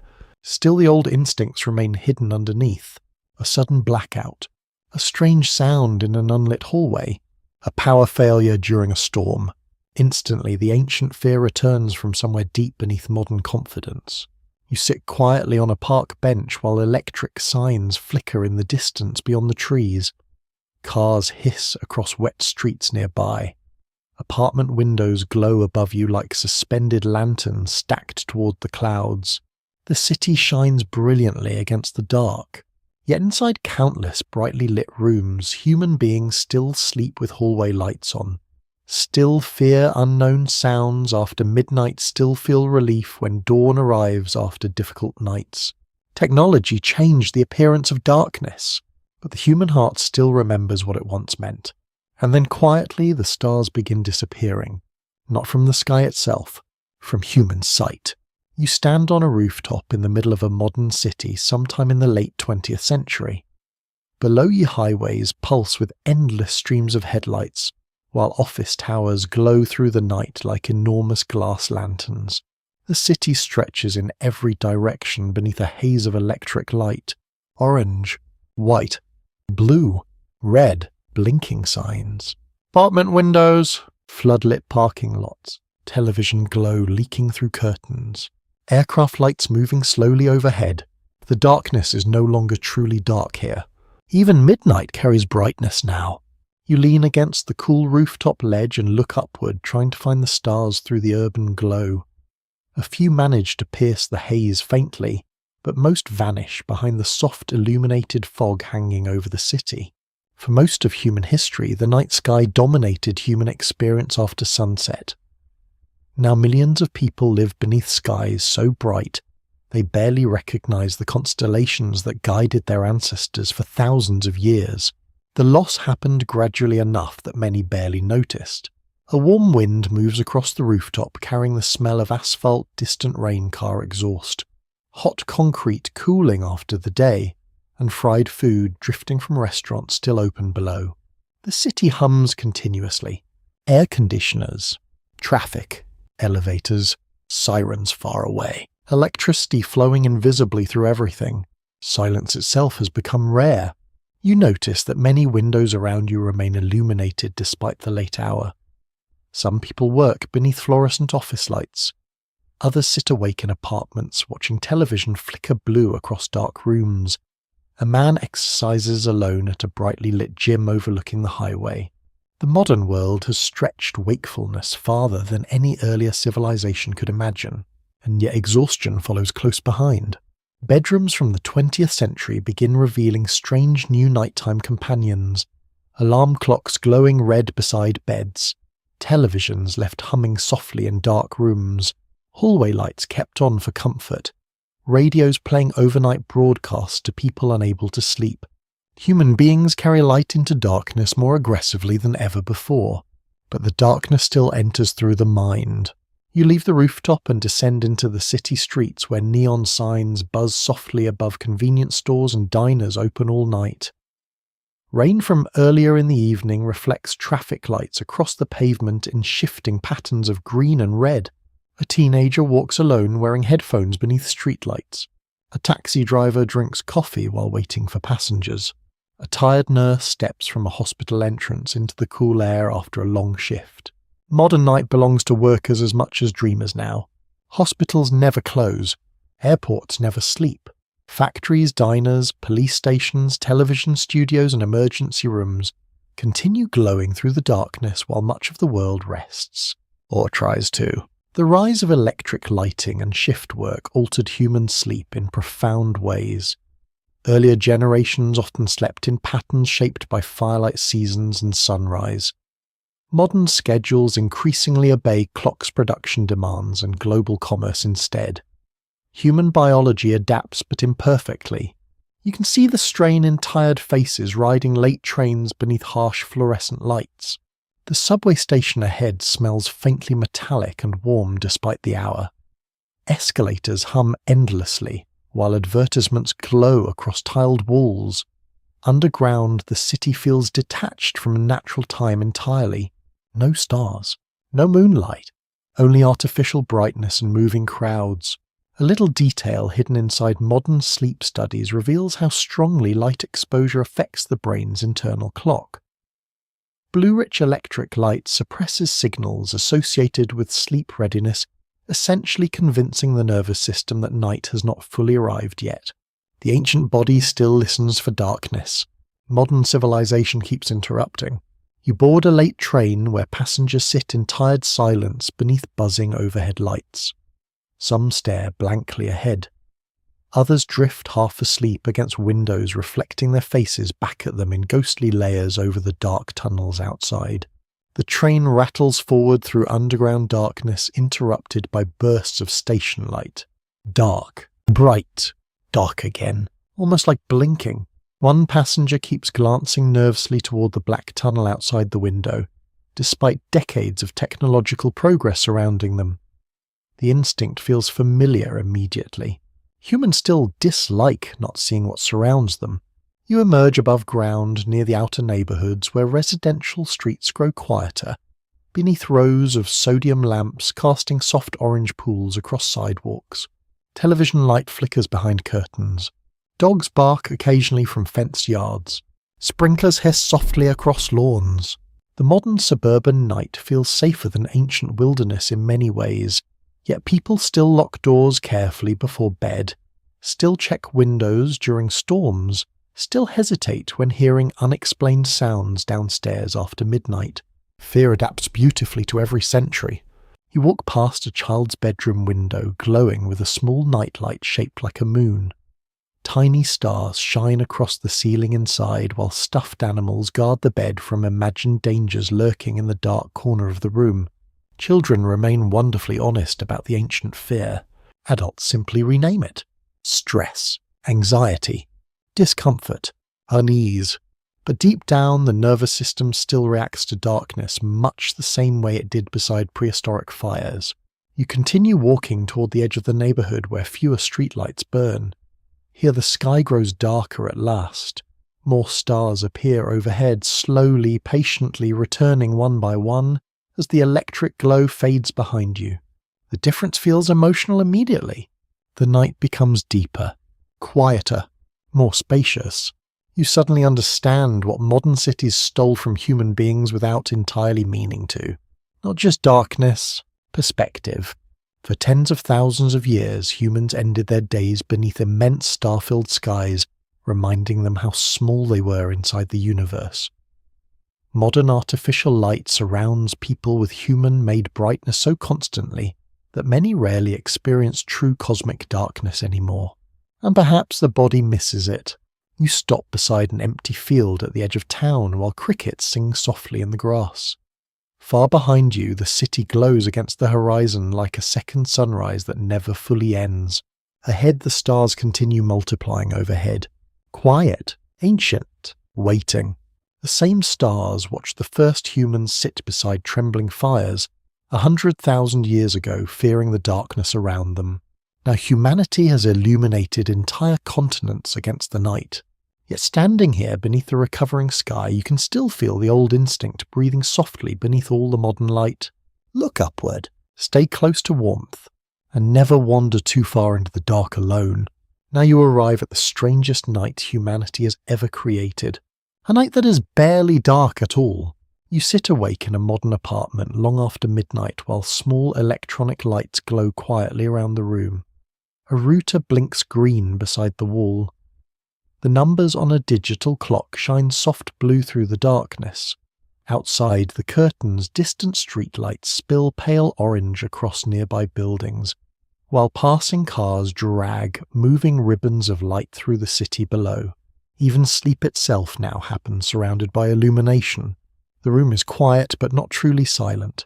Somewhere outside, traffic hums steadily in the distance like ocean waves made from engines instead of water. Pipes shift softly inside the walls. A refrigerator turns on briefly in the kitchen. Someone upstairs drops an object onto the floor, followed by muffled footsteps. Modern humans rarely experience complete darkness or complete silence anymore. The nervous system never fully powers down. You lie beneath blankets, scrolling through a glowing phone screen while the rest of the apartment remains dim around you. White light washes across your face in the middle of the night, something no human ancestors ever experienced naturally. Not campfire light, not moonlight, not dawn, something colder, sharper, more awake. The body still struggles to understand it. Bedrooms once became progressively darker as candles burned low and hearth fires faded into embers. Now light follows people into bed itself. Tiny screens extend the day, endlessly pulling attention deeper into the night hour after hour. And somehow, despite all this brightness, many people still fear the dark, perhaps even more privately than before. You set the phone down for a moment and stare toward the ceiling, where faint reflections from outside traffic move slowly across the room. Shadows shift gently along the walls each time headlights pass below. The apartment feels safe. Locked doors. Electricity, heat, running water, neighbours nearby, yet the old emotional patterns remain hidden inside ordinary moments. A sudden noise in the hallway after midnight still changes your breathing. A power outage still creates immediate unease. An unfamiliar shape in a dark room still makes the mind hesitate before logic catches up. Deep instincts survive modernization remarkably well. The glow of television screens late at night became so common during the 20th century that entire generations fell asleep beneath flickering blue light. Now phones, tablets, laptops, and streaming screens continue illuminating bedrooms long after natural darkness would once have encouraged sleep. The night no longer arrives cleanly. It fades slowly beneath technology. You walk toward the window and pull the curtain aside. The city outside stretches endlessly beneath artificial glow. Apartment towers blink with scattered windows where strangers remain awake for reasons you can only imagine. Someone works overnight at a hospital. Someone studies for an exam. Someone cries quietly beside a kitchen light. Someone watches old movies because they cannot sleep. Someone fears the dark enough to leave every lamp on. Human beings still gather around light sources at night. The objects changed. The instinct did not. Far below, a convenience store remains open beneath harsh fluorescent lighting. A tired cashier leans against the counter, while a delivery truck unloads boxes under buzzing street lamps. The modern world continues functioning through the night now. Factories once stretched human labour into darkness. Digital technology stretches human attention itself. Messages arrive at every hour, news never stops, entertainment never ends, sleep becomes negotiable. The body disagrees. A faint ache behind tired eyes, restlessness at 2 a.m, difficulty slowing the mind after hours of artificial stimulation. The nervous system still carries rhythms shaped across tens of thousands of years beneath sunrise, sunset, firelight and darkness. You leave the apartment building and step outside into the cool night air. The street smells faintly of rain on concrete car exhaust, distant restaurant kitchens, wet leaves and electricity warming inside nearby transformers. Streetlights line the sidewalks in perfect intervals. The darkness between them feels shallow, almost decorative. And yet people still avoid certain streets after midnight, still walk faster alone at night, still glance behind themselves when footsteps echo unexpectedly nearby. The modern city often appears safer than earlier worlds, but emotionally the ancient responses remain alive beneath the surface. A cyclist passes beneath the streetlights wearing headphones, barely noticing the darkness around them. Nearby, another person walks a dog while staring down at a glowing screen instead of the night sky overhead. The stars are almost invisible here again. Only the brightest survive above the urban haze. Children raised in heavily lit cities sometimes grow up without ever seeing the Milky Way clearly. The enormous prehistoric sky that shaped human imagination for millennia has faded behind artificial brightness for much of the modern population. Perhaps that absence changes people quietly. You continue walking toward a small park where fewer lights reach beneath the trees. Immediately the atmosphere shifts. Crickets become audible. Wind moves through branches overhead. Shadows gather naturally between trunks. The body notices at once. Your hearing sharpens slightly. Your pace changes. Attention widens. The ancient watcher wakes again. Modern psychology often treats fear of darkness as irrational once adulthood arrives. Yet the human brain evolved for survival in environments where limited visibility genuinely mattered. Darkness once concealed cliffs, predators, strangers, storms, and countless unknown risks. Evolution rarely discards old warning systems simply because modern infrastructure arrives. You sit on a bench beneath the trees while distant city glow pulses softly through the branches. For the first time tonight, the darkness feels deep enough to remember older centuries. A breeze brushes cool air across your face. Leaves rustle softly overhead. Somewhere farther inside the park, an unseen animal moves briefly through grass before falling still again.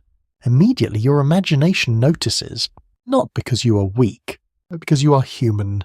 The same nervous system that once kept prehistoric families alert beside cave fires still lives inside modern bodies carrying smartphones and apartment keys. Civilization layered technology over ancient instincts much faster than biology could fully adapt. You look back toward the glowing city skyline beyond the trees. So much light, so much noise, so much effort spent trying to erase the night, and still people buy nightlights for children, still sleep beside illuminated clocks, still fear basements, forests, empty roads, and unknown sounds after midnight. The old darkness never truly vanished. It simply moved inward. And now, after all these centuries, you finally begin to understand something important. Humanity never feared darkness for only one reason. The fear changed shape across time. In prehistoric grasslands, darkness hid predators. In Ice Age winters, it carried deadly cold. In ancient villages, it surrounded fragile walls and sleeping families. In crowded cities, it concealed strangers and disease. In industrial streets, it blurred beneath smoke and exhaustion. And in the modern world, even surrounded by artificial light, darkness still slips quietly into the spaces technology cannot fully reach. Memory, imagination, loneliness, uncertainty. You sit alone beside a small campfire far outside the modern city now. The glow of civilization rests faintly along the horizon behind distant hills, but here the night finally feels old again. Real darkness stretches across the land. The stars return overhead in impossible numbers. The fire crackles softly beside you while cool air moves through the grass carrying the smell of pine-dry earth and smoke. No traffic, no glowing screens, no electric hum, only the sounds humans knew for most of their existence. Wind, insects, occasional movement somewhere beyond the firelight. You stare into the flames while sparks drift upward toward the stars. This sight feels ancient because it is ancient. Human beings spent tens of thousands of years ending their days beside fires exactly like this one. The body remembers more than the conscious mind realizes. That may explain why campfires still calm people so deeply today. Heart rate slow, conversation softens, attention settles. The moving flame creates a rhythm older than language itself. You pull your blanket tighter around your shoulders as the night cools further. Beyond the reach of the fire, the darkness remains unreadable. Trees blend together into black shapes against the sky. Hills vanish almost completely except for faint silver outlines beneath moonlight. And despite everything modern humans know scientifically about the night, your senses still remain alert out here. A snapping branch immediately catches attention. A shifting shadow draws the eye. An unexplained sound awakens the nervous system before logic arrives. The ancient brain still performs its duties faithfully. People camping in remote places today often describe heightened awareness after dark, even when rationally they know large predators are unlikely nearby. The body responds not only to actual danger, but to limited visibility itself. When sight weakens, hearing and imagination begin working harder. You listen now to the layered sounds around the fire. Wood settling inward beneath the flames, night insects vibrating steadily in the grass, a distant owl calling once through the trees, your own breathing slowing gradually in the cold air. Somewhere overhead, satellites move silently across the stars. Modern technology drifts through the same sky ancient humans once filled with spirits, gods and animal stories. The universe changed less than human interpretation of it, and yet the emotional experience remains strangely similar. Small human warmth beneath enormous darkness.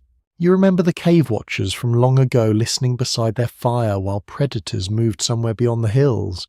You remember medieval travellers hurrying toward lantern light before the gates closed for the night. You remember modern apartments glowing softly beneath sleepless city skies. Every age carried its own version of the dark, and every age built rituals against it. Candles beside beds, street lamps, stories, songs, night prayers, electric lights left glowing in hallways, evening conversations beside televisions. People have always surrounded themselves with reassurance after sunset. The fire beside you burns lower now. The logs collapse inward, softly releasing a shower of sparks that rise and disappear into the cold night air. You notice how quickly the darkness presses closer when the flames shrink. That sensation never fully leaves humanity. Not after cities, not after electricity, not after science explained the stars and mapped the oceans and sent machines into space. Because fear of darkness was never merely ignorance. It was adaptation. The human nervous system evolved across immense stretches of time where limited visibility genuinely mattered. Those instincts protected vulnerable sleeping groups, cautious travellers and families huddled together through dangerous nights. The fear survived because it worked. You lean back and look upward. The sky above feels endless. Without city lights drowning the stars, the Milky Way stretches overhead once again like pale smoke across the darkness. Ancient people saw this nearly every clear night of their lives. Modern humans often travel great distances just to recover a glimpse of it. Perhaps something important lives inside that experience. Perspective, humility, stillness. You realize now that darkness also gave humanity many gifts.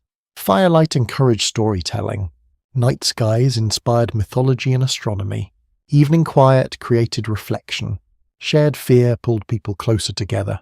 Without darkness, humans may never have gathered around fires long enough to build culture itself. The night shaped civilization as much as daylight did. A cool wind brushes through the grass, carrying embers briefly sideways before they settle again. You feed one final branch into the fire and watch fresh flames slowly rise. The movement feels comforting immediately. There it is again. The oldest emotional equation in human history. Light means safety. Warmth means survival. Nearby voices mean you're not alone. Somewhere in the distance beyond the hills a dog barks faintly. The sound echoes once through the dark and fades. You smile quietly to yourself. Dogs have been warning humans about the night for thousands upon thousands of years now. The partnership continues. The fire burns steadily beside you while the stars wheel silently overhead. Your breathing slows with the rhythm of the flames. The darkness around the clearing no longer feels hostile exactly, just deep, ancient, live with memory. And perhaps that is the final truth hiding beneath humanity's fear of the dark. The night reminds people how small they really are. A single fire beneath endless sky.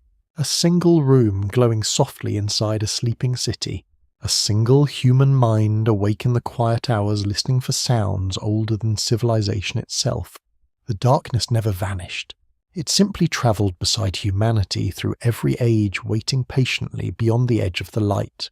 The fire has burned low now. Only a few steady flames remain between glowing embers and darkened wood. The clearing around you feels softer than before, wrapped in cool night air and silver moonlight drifting gently across the grass. Somewhere far beyond the hills, modern cities still glow against the horizon. Their windows remain lit. Cars continue moving through the night. Screens continue flickering in dark rooms, where sleepless people stare quietly into artificial light. But here beside the fading fire, the older rhythm has returned. You sit very still. The stars stretch endlessly overhead. The darkness no longer feels like an enemy now, not entirely. After walking through so many centuries beside humanity, you begin to see the night differently. Darkness frightened early humans because it concealed danger, yet it also sheltered rest. It gathered families close together beside fires. It slowed the world enough for stories to emerge. It gave shape to dreams, myths, memory, and wonder. Without the night, human beings may never have paused long enough to look inward. The fire crackles softly beside you. A small ember breaks apart and collapses inward with a faint sigh of sparks. The smell of pine smoke drifts upward through the cold air, while the wind brushes gently through the trees surrounding the clearing. You listen, not with fear now, only attention. The same ancient attention humans carried through caves, villages, crowded cities, industrial streets, and sleepless modern apartments. The instinct remains, but softened by understanding. The darkness around you contains no hidden monster tonight. Only distance, only quiet, only the vast natural world continuing exactly as it always has beneath the stars. You think about the long chain of human beings stretching backward through time, the cave watcher feeding branches into a dying fire, the traveller hurrying toward a lantern lit inn, the child sleeping beside a medieval hearth while rain tapped against wooden shutters, the factory worker blinking beneath electric light long after midnight, the modern stranger staring at a glowing phone in bed unable to fully rest. Every one of them carried the same nervous system into the night. Every one of them inherited instincts shaped by ancient darkness, and every generation tried in its own way to make the night feel smaller, sometimes with fire, sometimes with stories, sometimes with cities bright enough to erase the stars themselves. But the darkness always remained somewhere nearby, waiting patiently beyond the edge of the light. The fire grows lower, the clearing dims, your blanket feels warm around your shoulders, while the air beyond it turns colder with approaching dawn. Somewhere in the trees, an owl calls one final time before silence settles again. You notice how peaceful the darkness feels now that you're no longer resisting it. Perhaps that is part of what humanity slowly learned across all those thousands of years. The night is not only danger, it is rest, stillness, breathing room for the mind. The stars above continue turning silently across the sky, exactly as they did over prehistoric grasslands and ancient rivers and crowded stone cities. Entire civilizations rose and vanished beneath those same constellations, yet the experience remains deeply personal. One human being beside one small light in the dark, the oldest scene in history. You lean closer to the fading warmth of the embers, while the world around you grows quieter still. The wind slows, the insects soften into distant background rhythm. Even your thoughts seem gentler now, drifting more slowly like smoke rising upward into the cold night air. Far away beyond sight, the modern world continues glowing and buzzing and hurrying through another sleepless evening. But here the old darkness finally feels complete again. Not empty, not threatening, simply vast and beautiful. The final flames shrink lower between the glowing coals. Soon only embers remain, breathing faint red light into the darkness like the last heartbeat of the fire. You watch them carefully. Humans have always watched the last embers carefully, because somewhere deep inside the mind the ancient fear still whispers softly that darkness grows larger when the fire fades. But tonight that fear no longer feels sharp, only human, only old, only part of the long story that carried our species through 100,000 years of nights beneath the stars. The air grows colder. The sky in the east begins changing almost invisibly, black softening into the faintest shade of deep blue. Morning is still far away but coming. It always comes, and perhaps that promise became humanity's oldest comfort of all. No matter how long the night lasted, no matter how cold, no matter how frightening the darkness felt around the edges of the firelight, eventually dawn returned. You close your eyes for a moment beside the fading warmth while the night wind moves softly through the grass and trees around you. The earth turns quietly beneath the stars. The darkness settles gently across the world, and somewhere far behind you, stretching across caves and villages and lantern-lit roads and glowing cities, humanity continues carrying its small lights forward through the night,